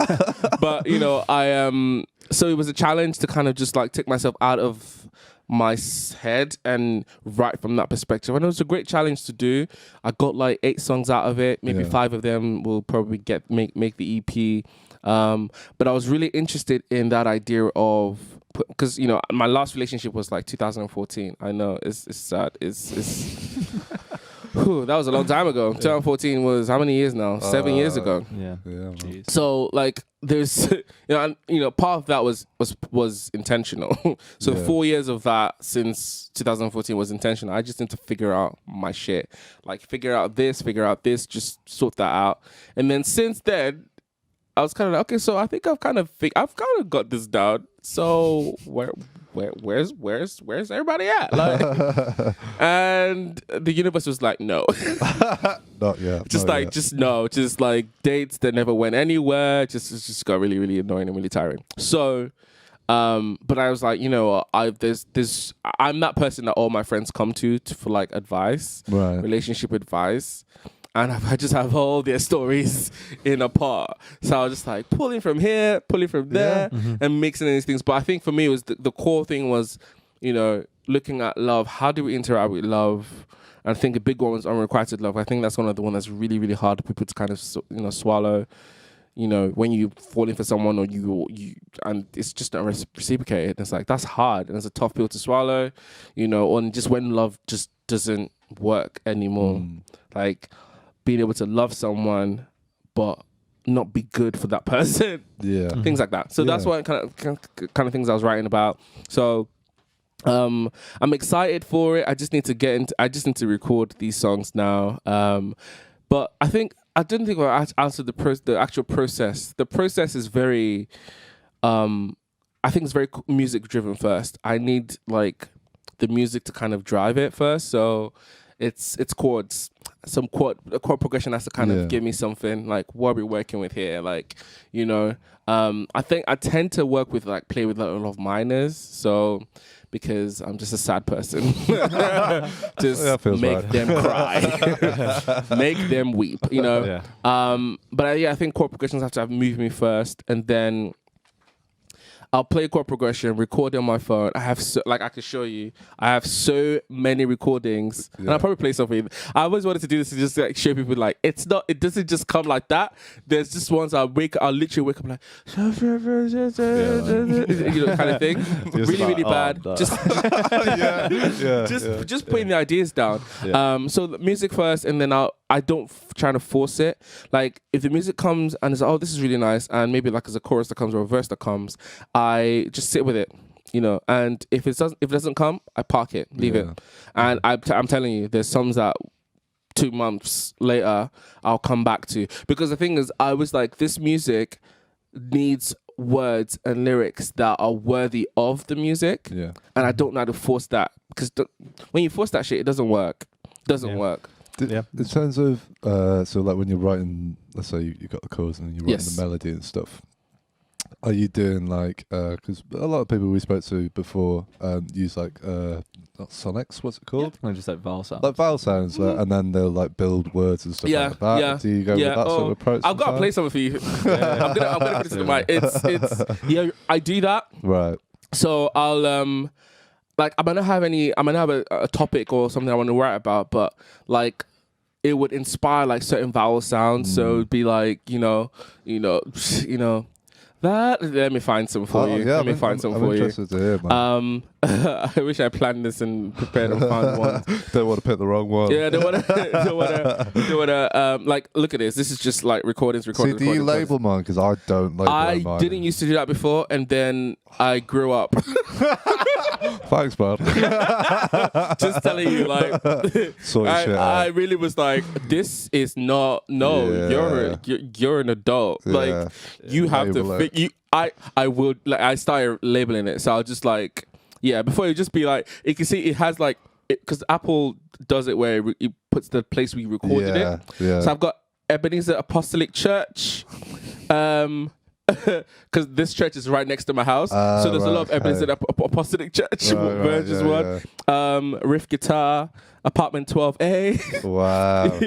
As the Superstar, just because it just saves it as that. So do you get a lot of stuff like just as you're going out and about then? anywhere it comes. Right. It could be like I've been watching a film and like the score does something and it's like there's a thrill or there's like a melody. It's like, oh, that melody sounds really good.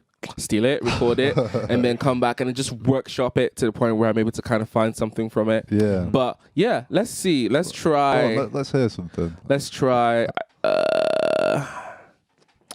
Let's do. Pick wisely, man. I don't believe you have the nerve to do pressure. this. Some of my like at home. I'm doing this because I know I don't have the nerve to, but I'm forcing myself to get out of my own feelings. No, that's bullshit. I like it. Yeah, it was called Borderline. The song I played started as In the Middle, but In the Middle wasn't the. Oh, this is okay. So, yeah, let's hear that. So let's see if we can actually.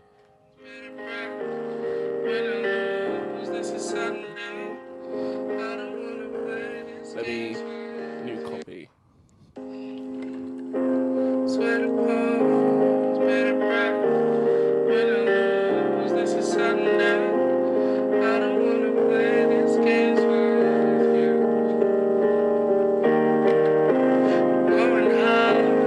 Oh, this one had lyrics. This is Yeah, I even was a about good to say, one. man. Let me find one without lyrics. Just like lyrics This one must have sorted. just come really. Does that happen sometimes though, where it just sort of The lyrics, sometimes the lyrics will just flow, and those moments are so golden. You feel like you have a connection with the universe, and everything is just like, this is what you're supposed to be doing. And then and what I've learned to stop doing is chasing those moments, because those moments are what they are for a reason. It doesn't always happen that way. It doesn't always happen that way. And I used to feel bad because I wasn't getting those moments. Yeah. But chasing that is like chasing. You can't. You can't. So I got used to like realizing, no, you can't chase those moments. They happen. They're magical for a reason. And sometimes those songs don't even go anywhere. They're just for you to explore that feeling in that moment. Yeah. And you realize, actually, this is not a song for anybody. This is just to get what's in here out, and it's done. Yeah. Exactly. There's borderline karma. Well, yeah, what we lost in the fire. This is so sad.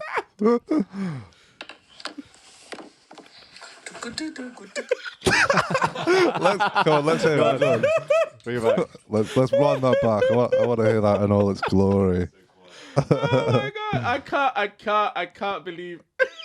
I can't believe you do this, but this is all good. But I'm gonna play that one. I think people will find it interesting, especially non-musicians that are watching. Yeah, just like, what is it? Just to understand the madness of the musician mind.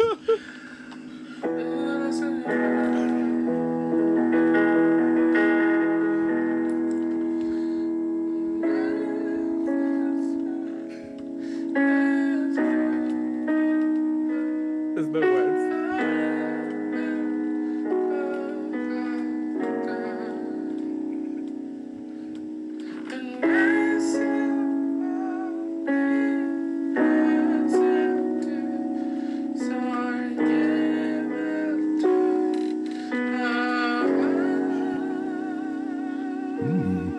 Nice, man. There's no words, by the way.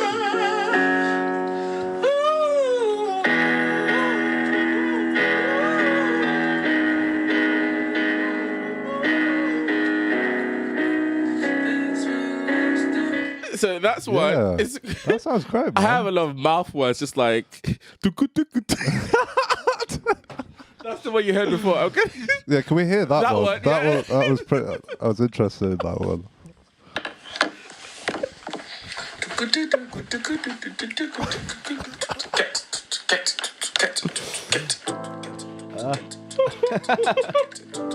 Vibing.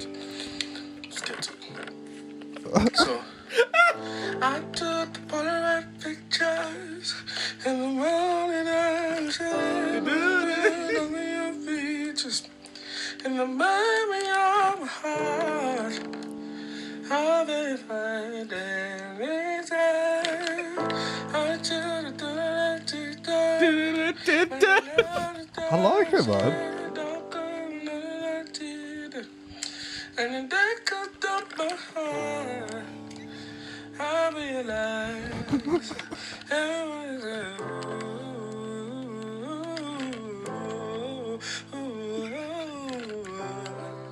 tears we lost in the fire.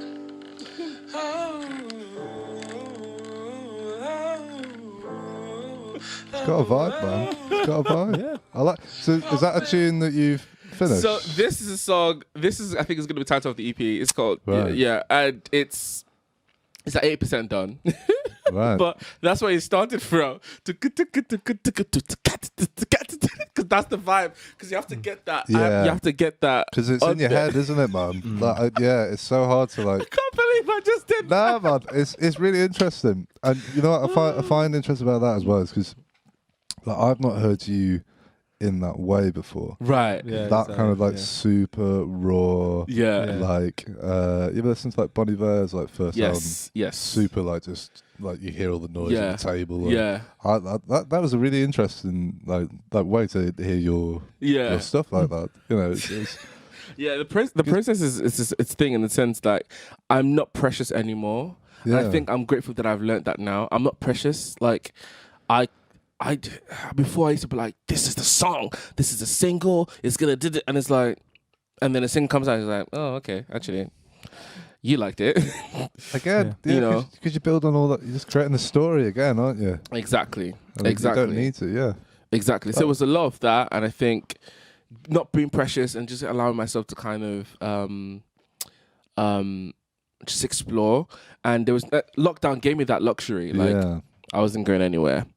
There was, you know, I wasn't in a place where I could record the song because we're in a lockdown.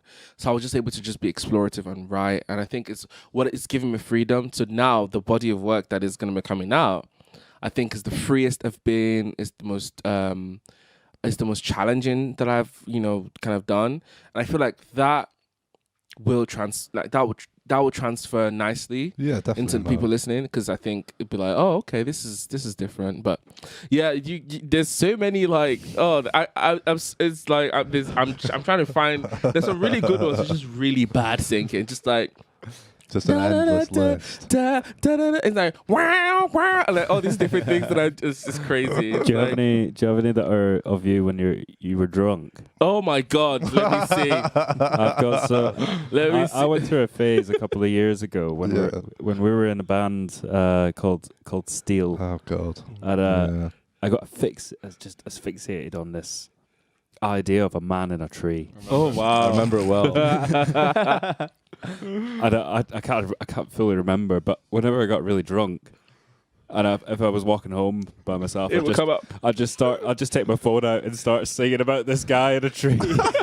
And you know, I would get really emotional on my walk home, and like I would think it was so good, and then I'd go home, go to bed, and wake up in the morning and listen to this thing, and it's just what the hell? Yeah. You know, I was one of those drunk ramblers walking around while it rained. I think I remember hearing you one night. Is that James again? Like there's a lot of them that's kind of like just woken up, and you heard something, and you want to get it out, and it's like, and then you listen to it, but you're like, oh, there was nothing there. There was, there was, and the thing is, when you're dreaming, it's so vivid. Mm-hmm. You hear the chords, you hear harmonies, you hear everything. Yeah. You can't translate all of that when you first wake up. Like it's crazy. No. I don't think I have any drunk ones. If I do, y'all ain't getting it. But there's like this is so weird. Don't let me go. This is just waking up. Don't let me go. So tender.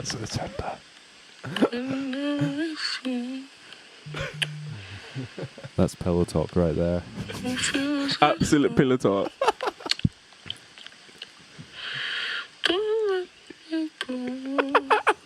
So tender. It is a tender song. I like that, it is a tender song. But yeah, I think it's very much like music first, and then play with ideas. If it doesn't work, go away, live life, and then something will hit you, and then you have one idea, and then for me it's like I like metaphors. I like telling story through like just using metaphors. I think it's just, I guess it's the skill that is the bit that I use well, that I can use. I'm just like, use it. Telling story through metaphors and finding ways to just be not so literal and not so like you broke my heart, but like I don't know, it's things like that. It varies. It varies. And I write songs that I sometimes feel like this is not for me, but it will be for someone. Yeah. But yeah, it varies. It varies. But it's very sporadic, it's very crazy, it's very chaotic. Alex knows. I will literally send Alex a recording of like, so I want the guitar to do something like this. And he'll be like, cool, got it. And it will do the same thing. He's just sick like that. Alex, Deneen, everyone. He's great. Check his stuff out. But yeah, like there's a lot of that kind of stuff. There's a lot of that kind of stuff. Yeah. So okay, let's move on to artists that you draw influence from. Come on. Okay. So this is also hard because it's everybody and it's hard to pinpoint. But I can try. Go on. So I think it's in variation. So in terms of singers. I think in terms of singers, in terms of writing, in terms of music, and in terms of vibe, just their vibe. This is detailed. It's detail. Yeah, that's what I mean. It's not easy to just go. So in terms of singers, I'd say like some gospel greats like Kim Burrell, Kira Shedd. She's quite young as well. Donnie McClurking, and then you have people like Stevie, Prince. They're gonna feature again. Tom Jones in a sense. Adele, female. I love female singers. I think like I wish because my range is in that weird space where it's like I'm able to like sing in the female keys. Yeah. But I can't do as great as women, obviously, because their vocal range allows you to do that. It just sits high up there. Yeah. So I naturally gravitate towards that. So Adele's, Beyonce's, Jessie J's, like just singers, people that can sing, like, and people that can sing live as well. I respect artists that sing live. Yeah. I mean, that's a given, right? Yeah. Like I'm paying to watch you sing. That's why I came. I didn't come to hear a track because I could just done that at my house. Anyways, no shade, but shade. Just saying. Like, the amount of times I'm just like, oh, no. Anyways, but yeah, actual singers. So in terms of writing, Ed Sheeran is, I think, a brilliant writer. He writes really good stuff. I think Adele writes some really brilliant stuff as well. I really love Stevie's stuff as well. Stevie's writing is mad. I think the way he uses rhythm in like rhyming couplets is just brilliant. Stevie, I think, is brilliant as well. Jacob Banks, brilliant writer. FK Twigs. I don't know that FK Twigs. FK Twigs. Oh, you might know her, not know her. She's a British artist. She's sick. She's sick. FK Twigs. I think her stuff is really interesting. In terms of music, I'd say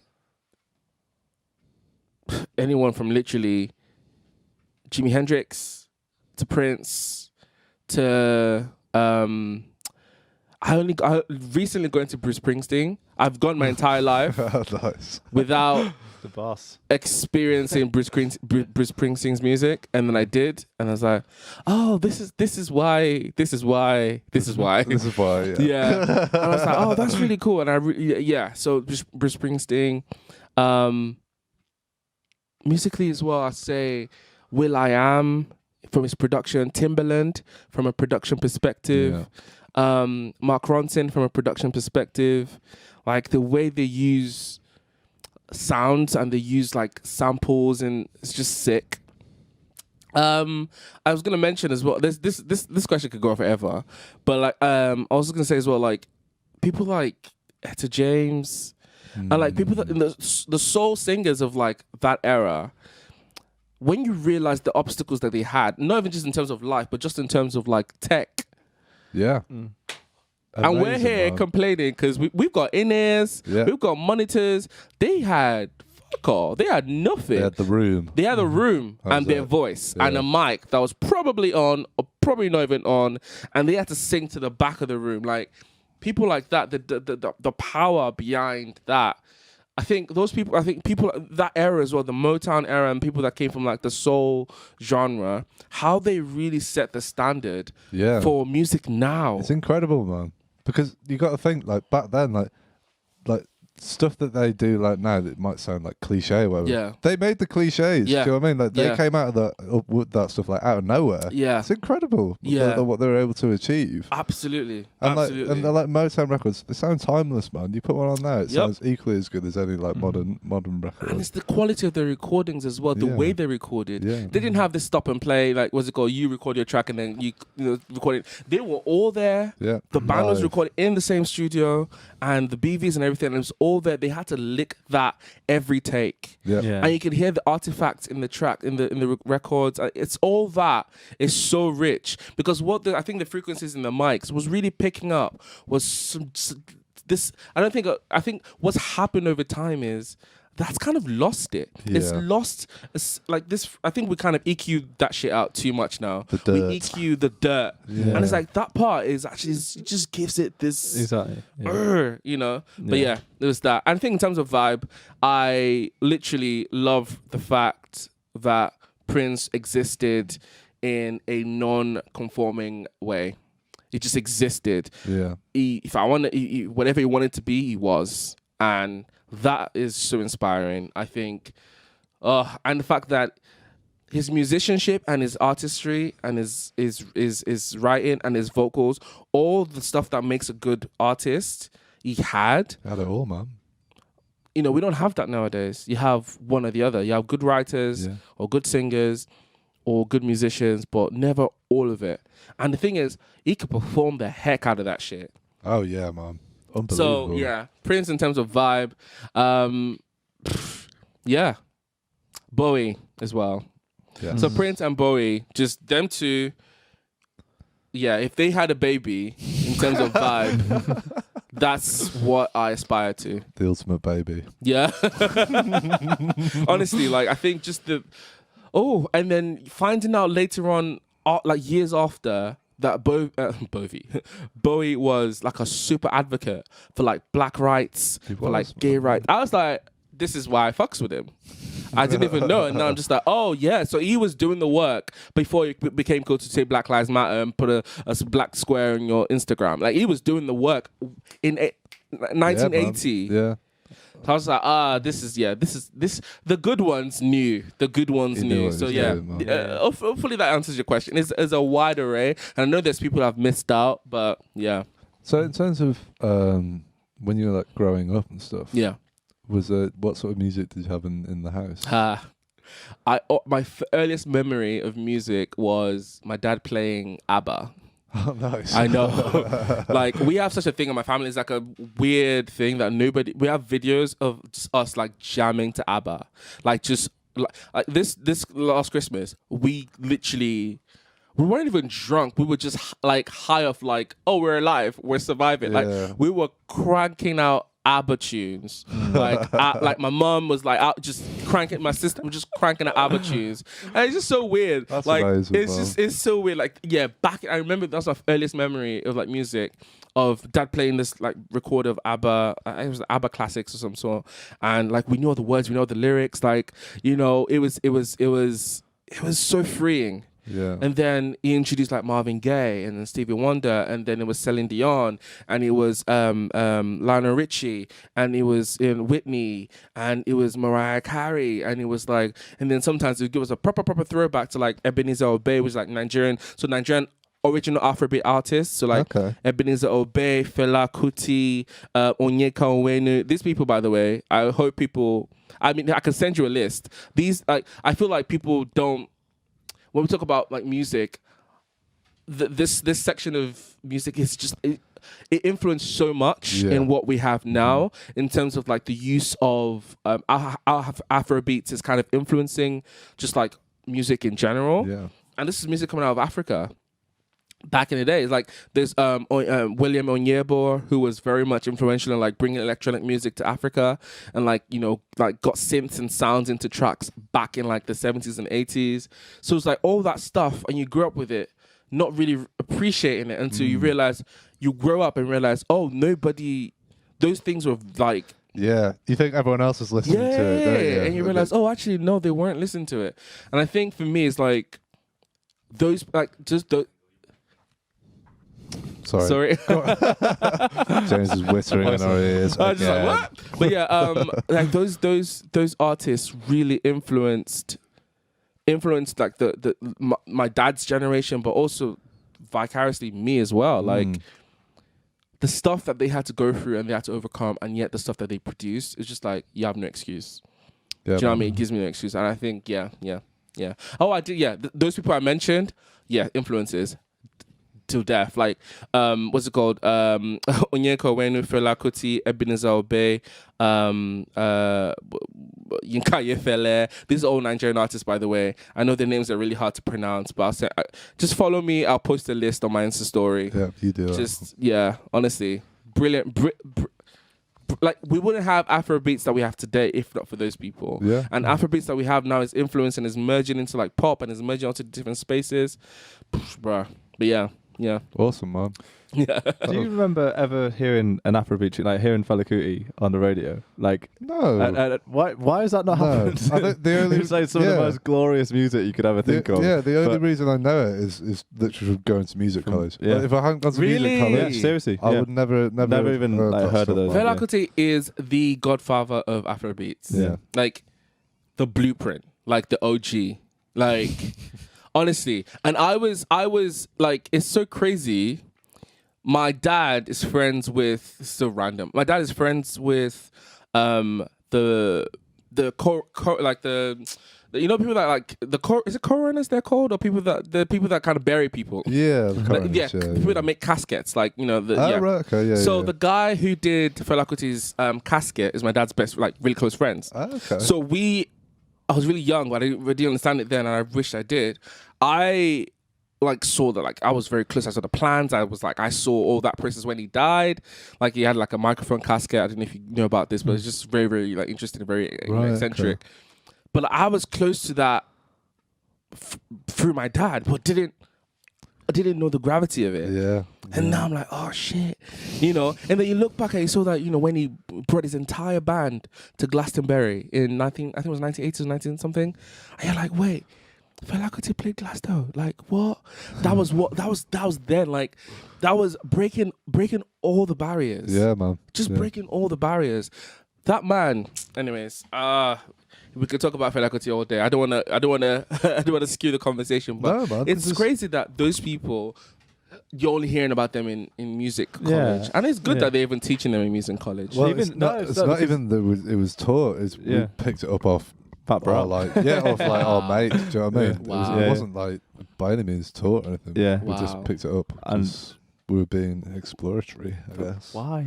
When you really think about it, it's fascinating. It's amazing. We should start a movement. We should start a movement. I mean, they do Celebration, which is like a celebration of it, like a festival every year, and it's like gone all over the world now. There was one in Manchester. It was interesting. Because it was interesting. Let's just stop there. But it's happening, and they do it, and it's like, you know, they celebrate his life, and his kids are musicians as well. Femi Kuti, Seun Kuti, and they're doing work, and they're very political, and they're very, very obviously, you know, like political in their music.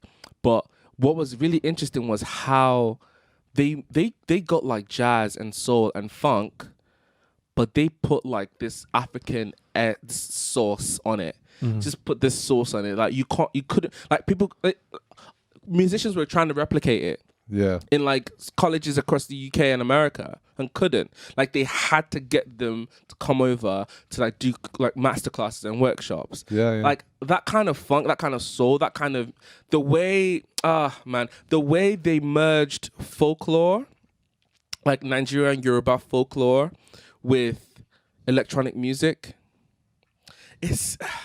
I think when you grew up with it, when you grew up understanding the roots and the heritage, you see the synergy like on a deeper level.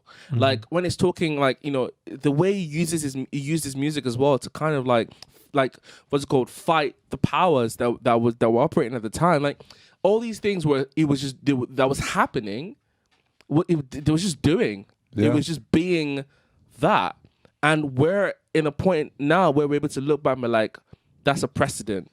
Yeah, like that. Yeah, you never. They didn't know at the time what an effect that had, and it's amazing. Like, looking back, it's like Making history, man. Making history. It's beautiful. It's this element as well. Like I was watching something yesterday.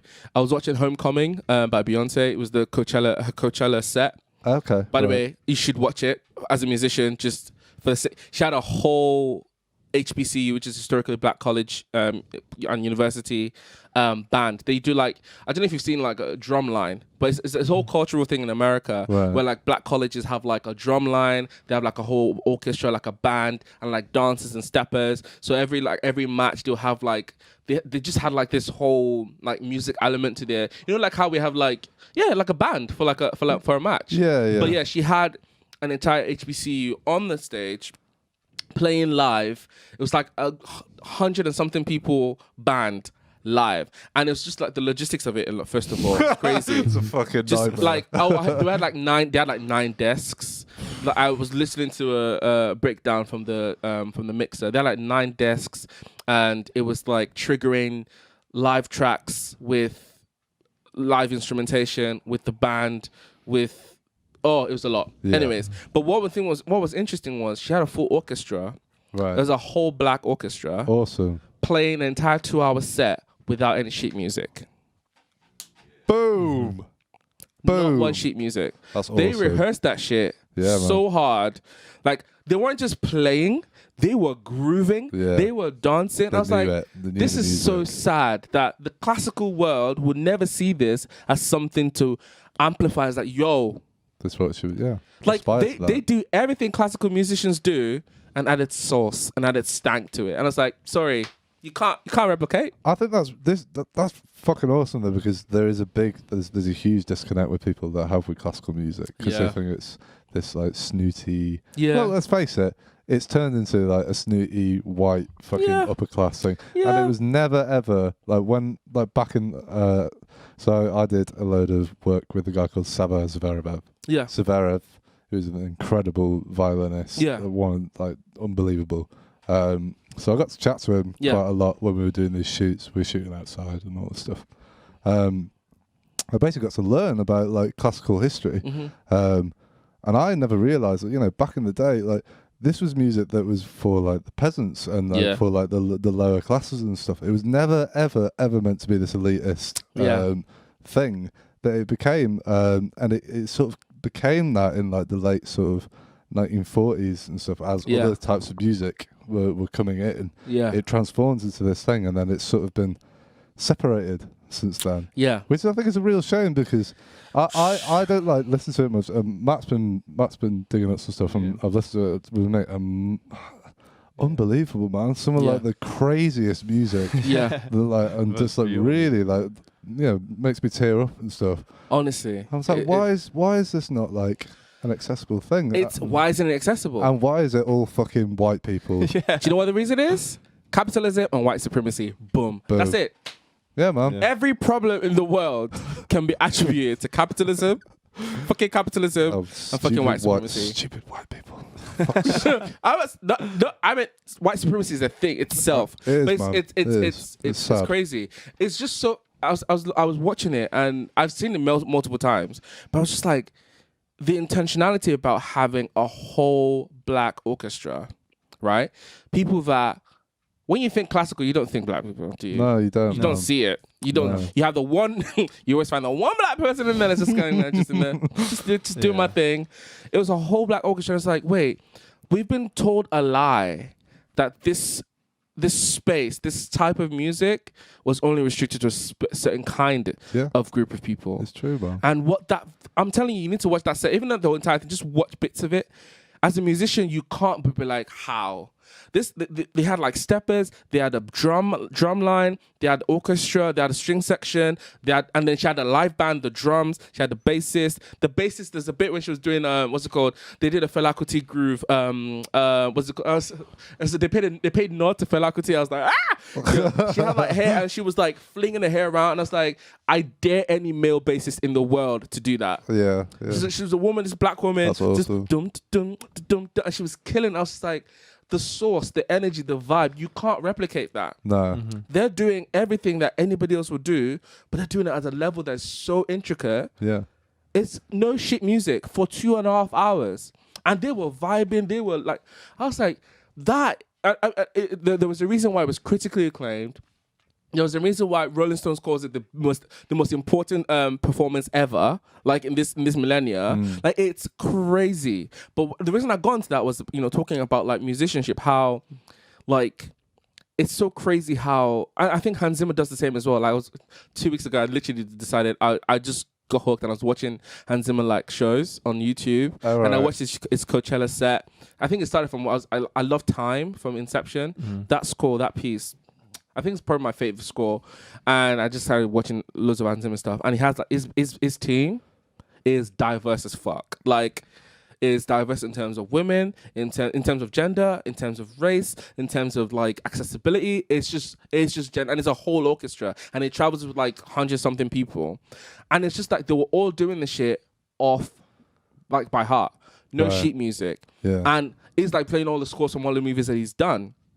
And the reason I said that was because I was looking and we're talking about Fela Kuti and how they were able to kind of infuse this element of like, and I think people take it for granted, and people take it for granted a lot, to be able to do that, learn the stuff, and then perform the stuff in a way that itself, its presentation, it's a thing in its own self. Yeah. And because they did it so well, it was taken for granted, because it's like, yeah, that's just normal. And it's like, no, that shit ain't normal. Go to Philharmonic, Liverpool Philharmonic or London Philharmonic. They can't do that shit. No, man. They're just like, they can't. And it's like, why are we not putting those people on a pedestal? Why are we not celebrating those people? Yeah. The people, the way, and the way, that type of musicianship has birthed so much in the world. I wrote a thing about to Beats Station about the erasure of blackness in music, and just how there's so much has been taken from like black culture, taken so much, like funk, soul, jazz, rock and roll, like R&B, and it's like the stripping away of the roots of it. I wrote a little piece on it and everything, and it was just talking about that is the same thing about like how what we're able to enjoy now is because some people pioneered that shit, and then some rich white person came and said, oh yeah, I'm just gonna take that and I'm gonna take credit for it. And they're getting royalties, and they're getting like whole empires built off of the backs of people. Like, when you talk about rock and roll, people just like, let's not even go. I don't want to start a fight. What's his name? With the hips. What's his name? Elvis. Yeah. He did say Elvis was a whole fraud. Yeah. He stole that shit. That wasn't his. But it's like, it's this constant thing of like, just going back to what I was saying about like the erasure and taking and extrapolating and how that kind of music isn't in the mainstream, not mainstream, but like isn't revered as it should be. Yeah. I agree. That part. Yeah, I agree. Yeah. That was really long-winded, but we got no. What's that? So what's that performance called? That Beyonce. It's called Homecoming. It was the Coachella performance. Can you guys just pull it up? I'd love to it's on Netflix, see a little bit of that. You can see the entire stage. But yeah, I completely agree with you. Completely about, particularly with classical music. That's something I've always found very odd. Was same with ballet as well. Just like, the thing I love about music is playing with other people and said this before. In the room, being able to express yourself and not having, obviously you cannot sheet music, but it's being genuine, having a connection, but also having that creative thing as well, and being able to move and improvise and stuff around that. I always find that very odd about classical music, that it is a lot of it. I'm not saying that there isn't classical music that isn't like this. Yeah. But a lot of it is very regimented, and it's like, this is the piece, and this is how you play it, and this, and it's like it feels like you're really getting half the picture. You're missing the whole like the soul of what music. That's what essentially what we're doing is we're speaking to each other, but through sound. We're having a conversation, aren't we? It's like, I think a lot of classical music, like you said, it's not all, but a lot of classical music that's very regimented in that way. It's like trying to, the best way I can describe it, trying to give someone something, but stripping away all its soul and all the nutrients from it. what you're giving them, it has the form of the thing, but it's not the thing. Yeah. It's like, I think this is the thing about music as well, like what you were saying about playing with someone. It's like, for me, it's like, you rehearse so that you don't have to think about it. Yeah. Yeah. So that it's just in you. So when you're performing it, you're just experiencing it. Mm-hmm. Like, you're not just thinking, oh, I need to play this chord now and this chord now. You're literally, it's so part of you that you're able to just just flow. Be in the moment. Be in the moment. Yeah. Because if you're not enjoying it, it's not going to transfer to an audience. Mm-hmm. It shows. And the amount of gigs I've done where people have been like heads down, no one's looking at each other, and it's like, it just feels cold, man. Yeah. And then there's other ones where you're just doing a jam night or whatever, and people are looking at each other, or like just.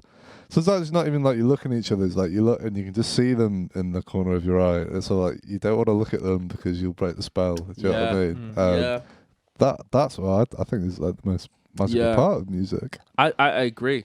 I totally agree. I thought, oh, is that it? That's it. Yeah, let's have a look at this. So for the people that are listening at home, we're just watching a little clip from this Beyonce. I'm Homecoming from Coachella 2017. There you go, that one. So this is a trailer, I'm guessing. Oh, you know what? I've seen this trailer and it looks amazing. So did they film it all on Super 8 then? Or did they just film bits of it? This is like, it was a documentary. Right. So they had people filming that part of it, but I think they're going to get to the performance side of it. So she shows like the breakdown. It was 8 months of rehearsals, 3 sound stages. So she had one that was just music, one that was dance, one that was like costume, and it was. That's amazing, man. I mean, Beyonce as an artist, fantastic. How involved is she? That's why you watch. She is in everything. Right. Is it a similar way to like Michael Jackson's, like very just like hands-on? Yes. Just. I think one of the things that was interesting. This is why for me is the respect that I could never take away. Is like the BVs were saying one time. She was saying like, we're doing 15-hour days. And she's there before us, and she leaves, and we're leaving her there. Right. She knows the name of lights. She knows the sound. She knows sound equipment. She knows what kind of packs. She knows what kind of patches. She knows what freaking was not Logic. What's the other one? Pro Tools. The DAW that people use. Ableton. It's another Pro Tools. She knows Pro Tools. She's involved. I was like, that's what a musician should be. Yeah, man. A lot of these artists now just have people do that stuff, and they turn up, and it's like you can tell that somebody created this entire thing for you. There's a disconnect. You're just to come and get money. But bro, it's the band for me. That band, 2.5 hours, bro. Yeah, that's a long time, man. And they were like grooving, they were dancing, and that's just how it is in black colleges in America. Like, that soul, you can't teach it. So going back to what you were saying about like being able to feel music, like music is supposed to be felt and experienced, but when you make it a chore, it's like So I was gonna say same thing with ballet.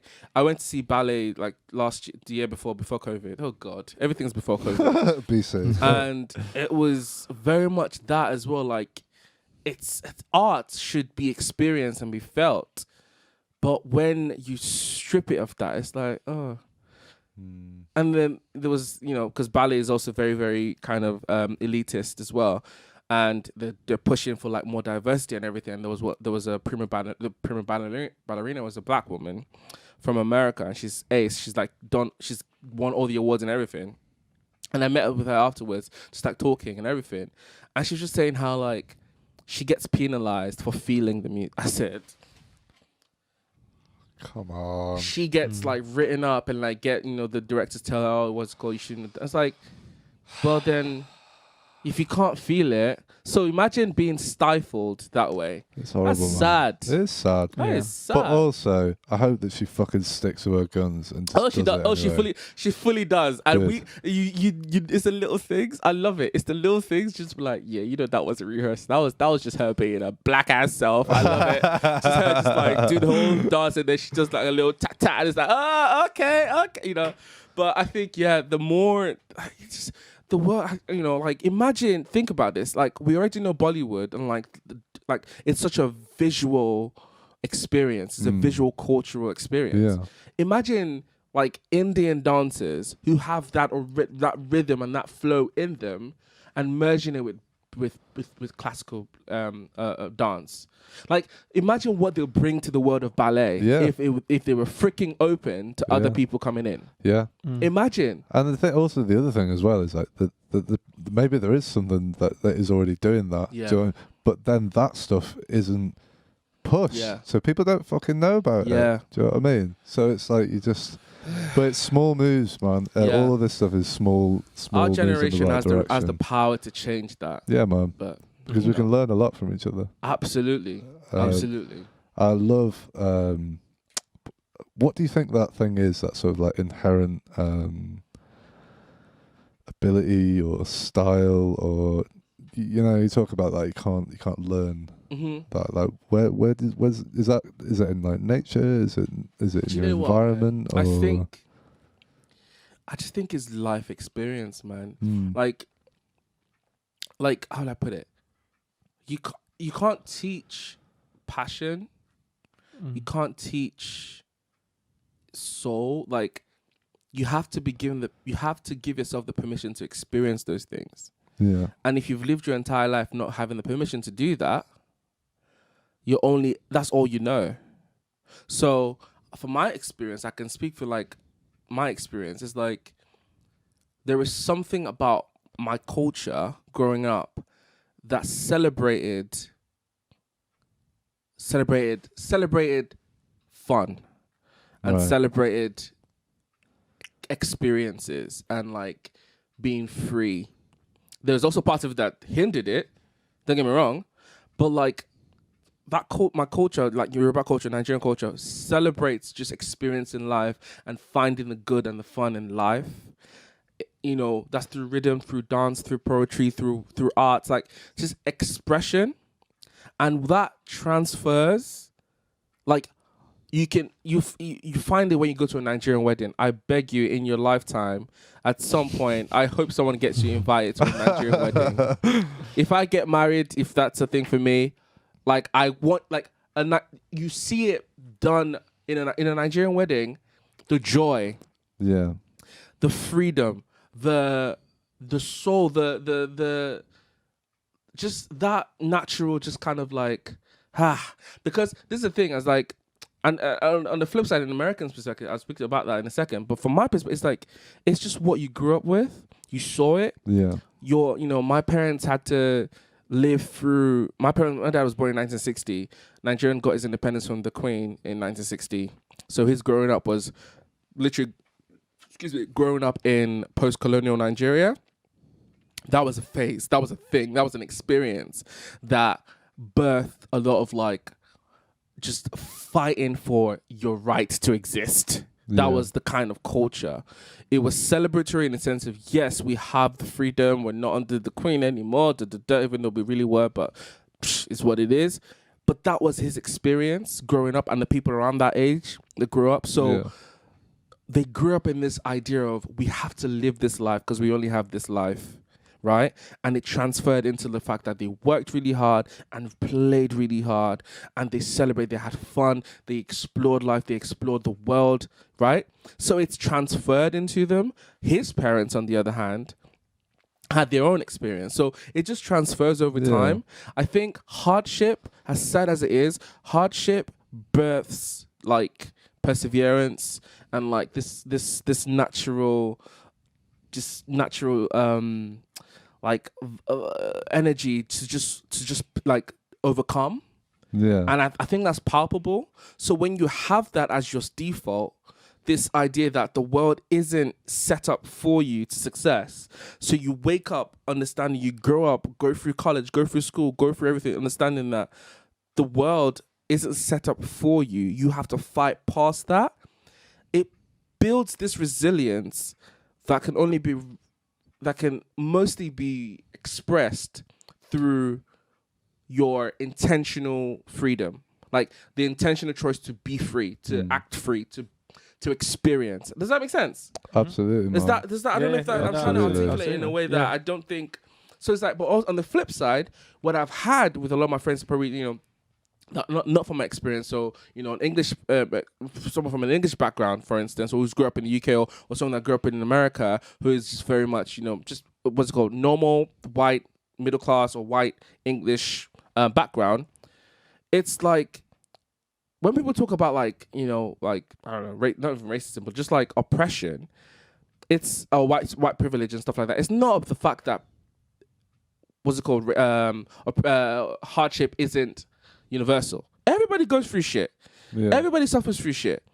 But the hoops that people have to pass through are different. Yeah. When you don't have that need to fight for your existence in the world, when the world already is playing to your tune and it's playing to the sound of your drum, you don't have that natural need to kind of profess that freedom. You just are. Mm-hmm. So what I found with the conversations with my friends, and with all like George Floyd thing and everything, when you're talking about talking about soul, innit, bringing soul to music and how that is expressed, is I'm realizing that if you've not had to enter a store and worry that a security guard is looking at you because they think you're gonna steal something, or you go into a car and someone is calling the police on you because they don't expect you to be able to drive a BM. That happened to me like literally a few months ago. Like, or you've not, I'll give you many examples. It's like when you start unpeeling that, you realize, oh, I've lived a life that has not been free from hardship, but it's not been hindered because of the way I look and my experience. Yeah. Right? So, does that make sense? So overall, when you've had to fight for what you have, you also make that choice to live life boldly and just with all you've got, which is what translates into the music of, when we talk about like Motown. Then people were coming out of segregation. Then people were coming out of hardship. They were coming out of years and years and years of slavery, years and years and years of Jim Crow.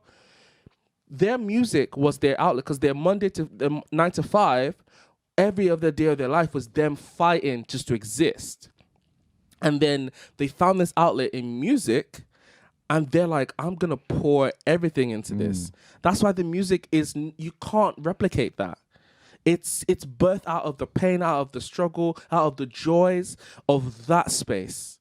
That's why when we think about like, when we talk about like the Motown stuff, and we talk about Afrobeats, and we talk about the music of like, from specifically Black origin, people usually associate it with like, funk and soul. And soul is the word a lot of people use.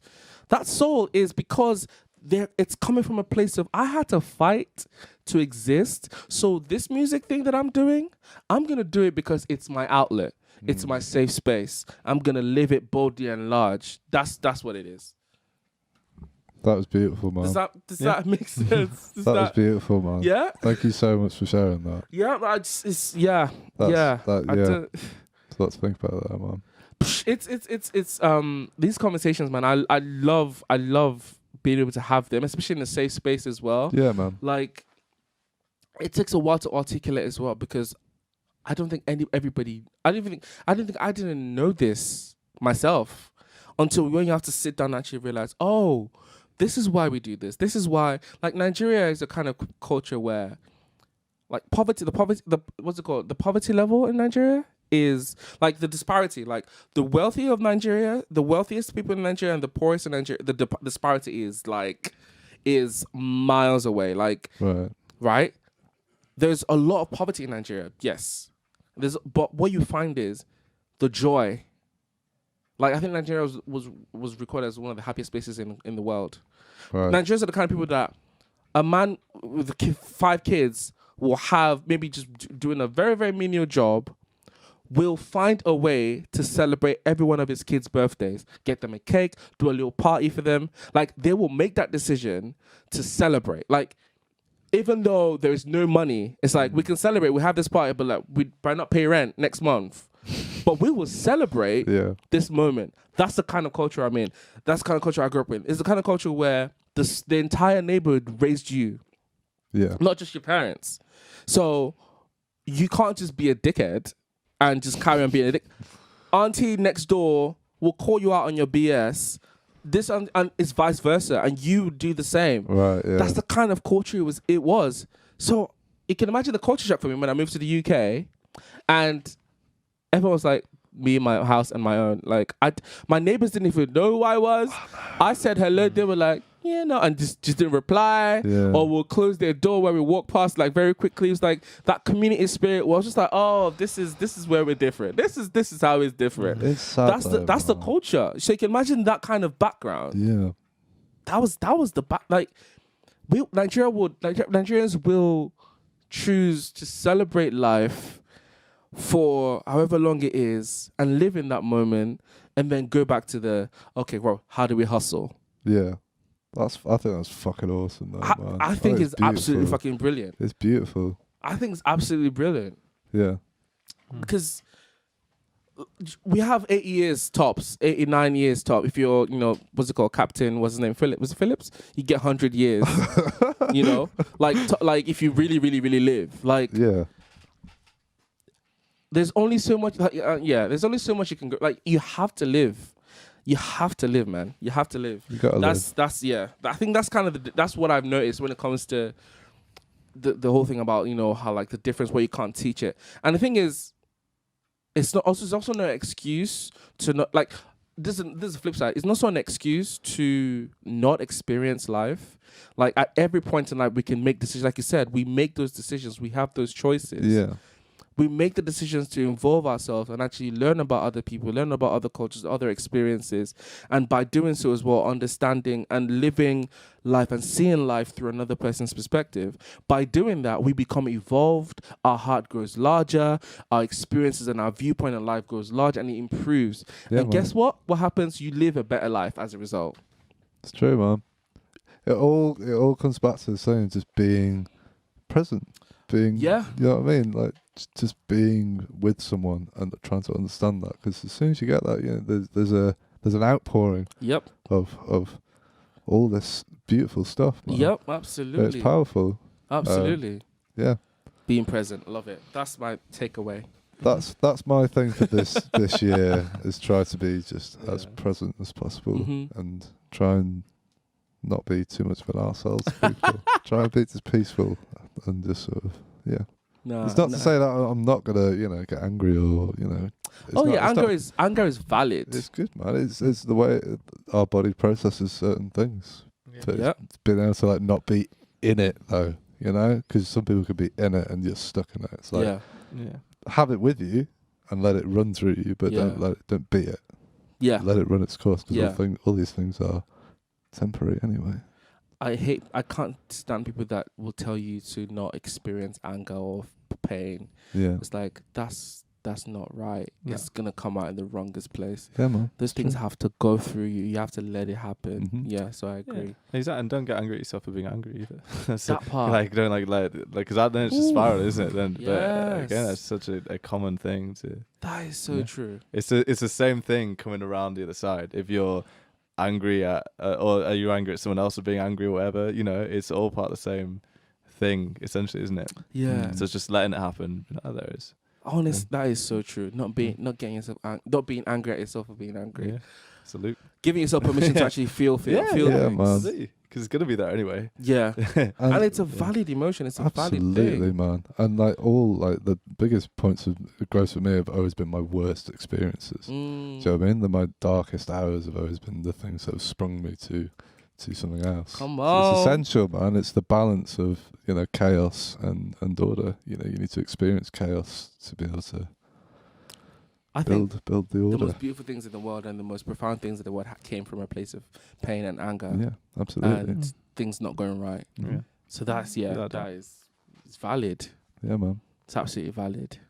Oh wow, Man. y'all took me on a journey today.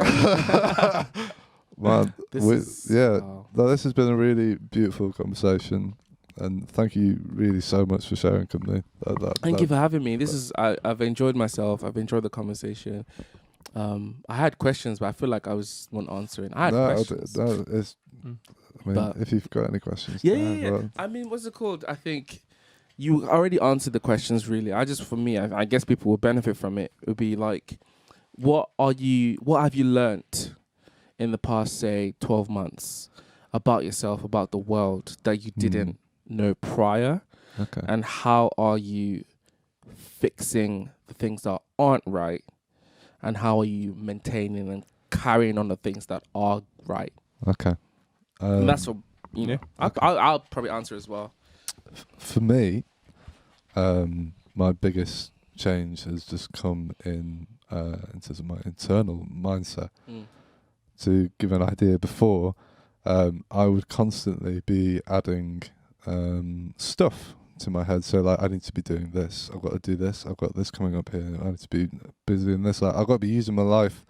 You know, I'm not here for this whole time. I've got to like fill up my time with all this stuff, and look how then people think I'm successful and great, and then they'll be okay, and then I can relax on this day, and you know, that was my life for like basically since I came to college. So 6-7 years, basically my adult, where I started being independent. I learned this behavior, this conditioned behavior, which came from institutions like the College of Music, and also came from just my own, what my mind came up with. I had some unhealthy habits. I used to smoke a lot of marijuana all the time. And that was a way for me to... Which isn't a bad thing to say, it's not, you know. We do a little...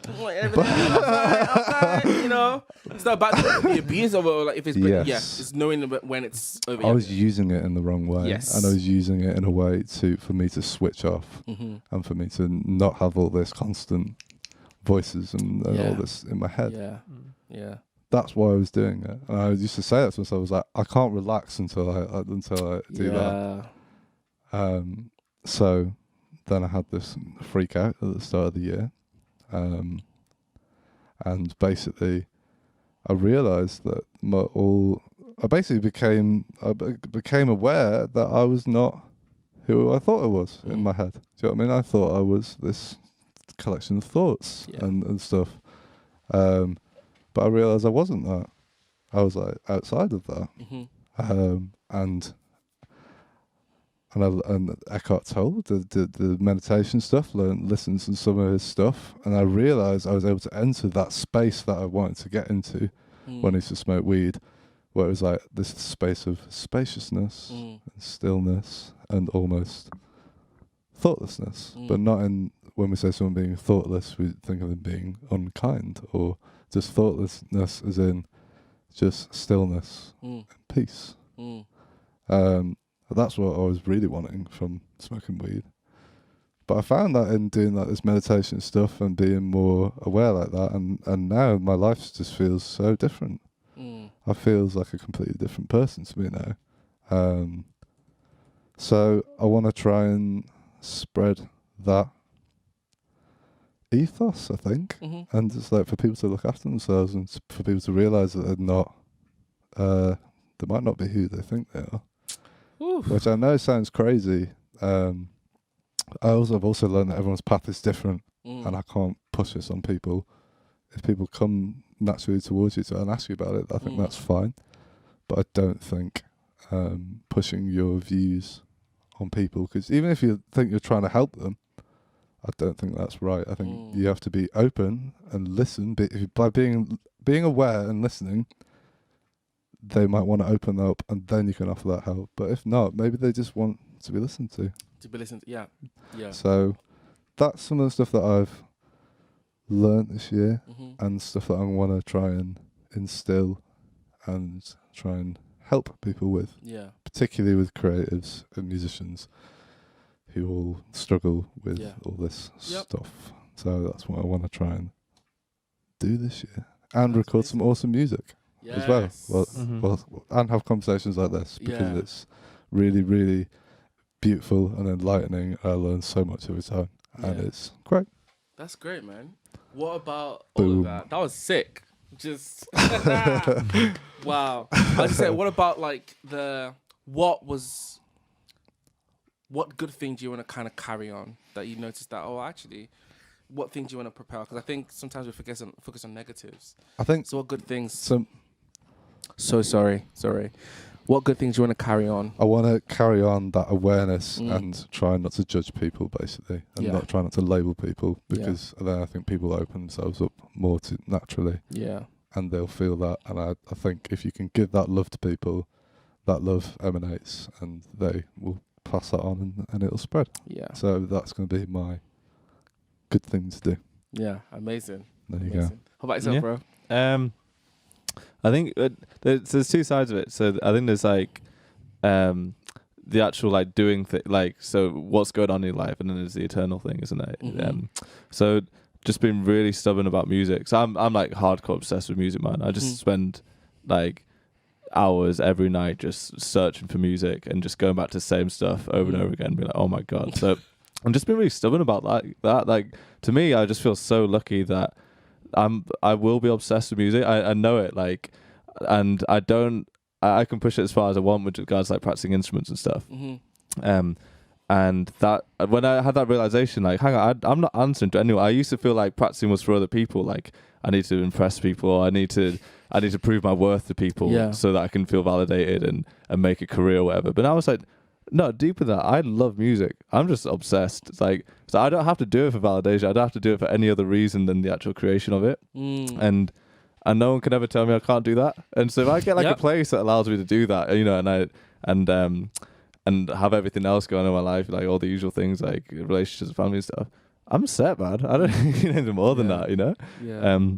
So that's the doing thing. And then just realizing like so much of life is, do you think that you're not being shown something, or that life's hiding something from you? Like, I want more of this, but usually it's like, it's actually a case like it's you're not giving it out, and if you give it out, then it could. So example, if I'm like working and I feel like the world's not in the best mood right now, or, you know, I feel like the guys in the house aren't in the best mood. Usually like, no, it's like, it's me. Like, I'm not just being caring, or I'm not being there for people because I'm too busy like, what is it? And you end up like creating that then, because then everyone else will be like, will be feeling that same thing. So you can see how it all kind of moves away, isn't it? So it starts, like everything you said earlier about everything about like listening to black artists, so it starts with you like looking and being like, okay, if I feel like the world's not doing this thing, or the world's not showing enough of this, it's like, am I? Because I'm just part of that.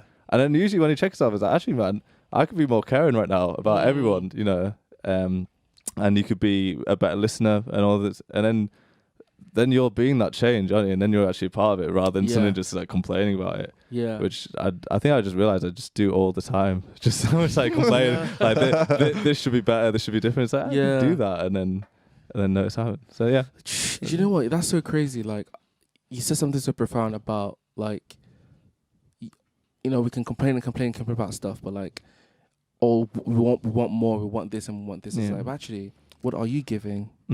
Like, what are you actually putting into? That is so. That is so true. Like, you know, it's equilibrium at the end of the day. You want this, or you have this idea of what you want to do, what you want to do, but it's like, what you're actually doing. What are you giving? And how are you giving of yourself? That's so powerful. Yeah. And then if you're giving it, then you'll probably end up receiving it anyway, because you're just a part of that thing. Do you see what I mean? Yeah. But then if you're always going around like expecting not to see it, and you kind of almost like actively looking for that stuff and like attaching yourself to the negative things. Again, it's like when I say all these things, the only reason I know it is because I've felt it before. So obviously I've felt within myself, you know, all that kind of negativity and things, which is why I can. But then I also feel like it's much more universal than just me. You know, it's like, so clearly these things like human trends, but just knowing that is such an empowering thing. Being like, okay, I'm going to Asda right now. I can either add real pissed off to everyone because I think I like, oh, it's like traffic's really rubbish. And it's like raining and everything's terrible. But then you end up like just kind of being a source of that for everyone. Whereas, you know, like the other day I was in Tesco Express in Wally Range, and this lady was just trying to talk to anyone, man, like literally anyone, just like picking, and she just kept saying, I hate going to shops. And clearly she'd been there for a while saying it, but I was just like, oh no, it's a nightmare. And then she started talking to me for about 10 minutes, just talking at me about everything, you know, and she obviously just wanted to talk to someone, like, and just the fact, I was like, you know, I'm just going to stand here and listen to what she has to say. I've had a really good time. If I was to say, I could have just been like, who's this, you know, and just left it to it. But she wasn't crazy, man. She just wanted to talk to someone. The crazy thing is that everyone was looking at her like she was crazy for wanting to talk. and part of me did as well. To begin with, I was like, oh, do I really have the time? As if I've got anything else to do. Like, it's like 7:00 on a Sunday night. Yeah. Or something. It's like, yeah. No, Was I it totally lovely? hear that. Jeez. What about you, man? Oh wow. I forgot. I think one of the things I learnt the most from the last 12 months is, I think just the human spirit is unbreakable. Like, it's actually powerful. Like, last year was like super. Well, we're still in it, to be honest. But like the world had a pause button. Yeah, man. The world had a reset. All our priorities were just shifted. The priorities were always like, you go to work and da-da-da-da-da. And then work was like, you can't do work anymore. Yeah. But guess what? The world still worked. Yeah. Things still worked. Yeah. Like, It's interesting, oh, man. money, you gotta da-da-da-da-da-da. You can't do that anymore. Guess what? You didn't die. And I think it just recalibrated a lot of my priorities for me. Yeah. All this ambition and stuff that you're going, it's like, I think for me it was like ambition. You can have ambition, right? But it can actually kill you and damage you. So it just gave me a reset to kind of recalibrate and realign my priorities. And my priorities now, I think I used to think it was like health and mind, and then maybe money and stuff. And now it's kind of like, that was a lie, because guess what? You were doing things that were detrimental to your health because you had to make this money, you had to do this thing. And it's like, now I'm like, do you know what? I can actually survive. If I get this right and my heart right. So it was just like really just reassessing my priorities and realizing that human connection is actually really powerful. Yeah, man. It's really powerful, and take that away and we're done. So things in terms of things that I'd love to change, I think for myself, like, is just not stressing about stuff. Yeah. Oh God, not stressing about stuff. Because, bro, like, life is fickle. It is, man. Shit happens. It's fickle. Exactly, shit happens. So I think it's just not stressing about stuff anymore. So I just. All right. Well, go on. Let's hear what else you wanna.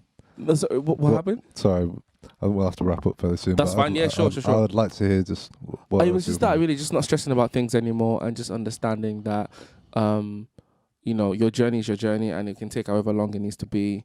All the things that used to be really important actually aren't important. Yeah. All the wealthy celebrities, they were in the same same and different predicament, in the sense that they couldn't do the same. They were restricted, and it's like, money can do so much, but like, it really can't buy you happiness. No. It really can't buy you joy. So chasing money is a waste of time. Chasing purpose and value is more forthright. So I thought, just not stressing about all that stuff anymore, and actually just take it each day Yeah, man. as it comes. That's for me. Beautiful, Was man. that? Yeah. Beautiful. Man, Yeah. this has been one hell of a podcast. This has felt like a TED talk. It's felt like a sermon. It's felt like a know. therapy session at some point. This has been super helpful for me. Thank you, guys. Yeah, man. Honestly, Thank man, you. this has been really, I've really enjoyed this. Yeah. It's been, I've learned a lot. Same. I've shared a lot. It was beautiful. And I hope you people at home enjoyed this experience too with the lovely Zahyon. I think we're going to wrap it up now because we've yattered on too long, apparently. Sorry. Not so. So once more, where can people find your stuff online? You can find me on social media, Instagram, Twitter, Facebook at Zahyón Official. So that's Zahyon Official. And yeah, I'm on everything, and I do try to reply to DMs. So drop me a DM if you want to have a chat. Like, if there's anything that I've discussed today that you feel, oh, actually, I really resonate with that, or actually, I disagree with that. Be nice, don't be hateful. But yeah, like, I do respond and I try to reply. And I think, like I said, I love people. So hit me up and hit these guys up as well. This is a great space. And well done to you guys for what you're thank doing. you, This is man. brilliant. Thank you so much for coming on, man. Just brilliant. Thank you. No, I really enjoyed that, man. If you could sum this podcast up in 3 words, Ooh. what would it be? Creative, reflective, and I was gonna say between fun and inspirational. Funspirational. Funspirational. Yes, bro. That was awesome. Yeah. Matt. Oh man, I can't do it. Can I do it in 4? Fine. Hilarious company voice memos. Zahyón. Oh god, I wish you guys heard this some really bad ones. We all have them. I'm gonna go with beautiful and insightful. Nice. Yes. So thank you very much for watching. People that are listening in the future, thank you for listening. Please follow us on our social media, on our YouTube, get them sweet subscribers up, and follow us on all good podcasting apps.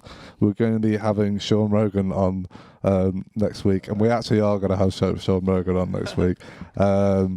So yeah, stay tuned for that. Thank you once again to Zahyon. Thank you guys for having me. I've had so much fun. Yeah, it's been beautiful. Matt, thank you. And thank you to George and James at the back, of course. We'll see you all next week. Have a lovely day, evening, wherever you are, and we'll see you soon. Goodbye. Thank you for listening. Be sure to subscribe to the podcast to catch up on new episodes every week. Also, check us out on our Facebook and Instagram at RecRooms, where you can find out about our other exciting music series. We also have this and all our other episodes of the podcast up on our RecRooms YouTube channel for your viewing pleasure. See you next time.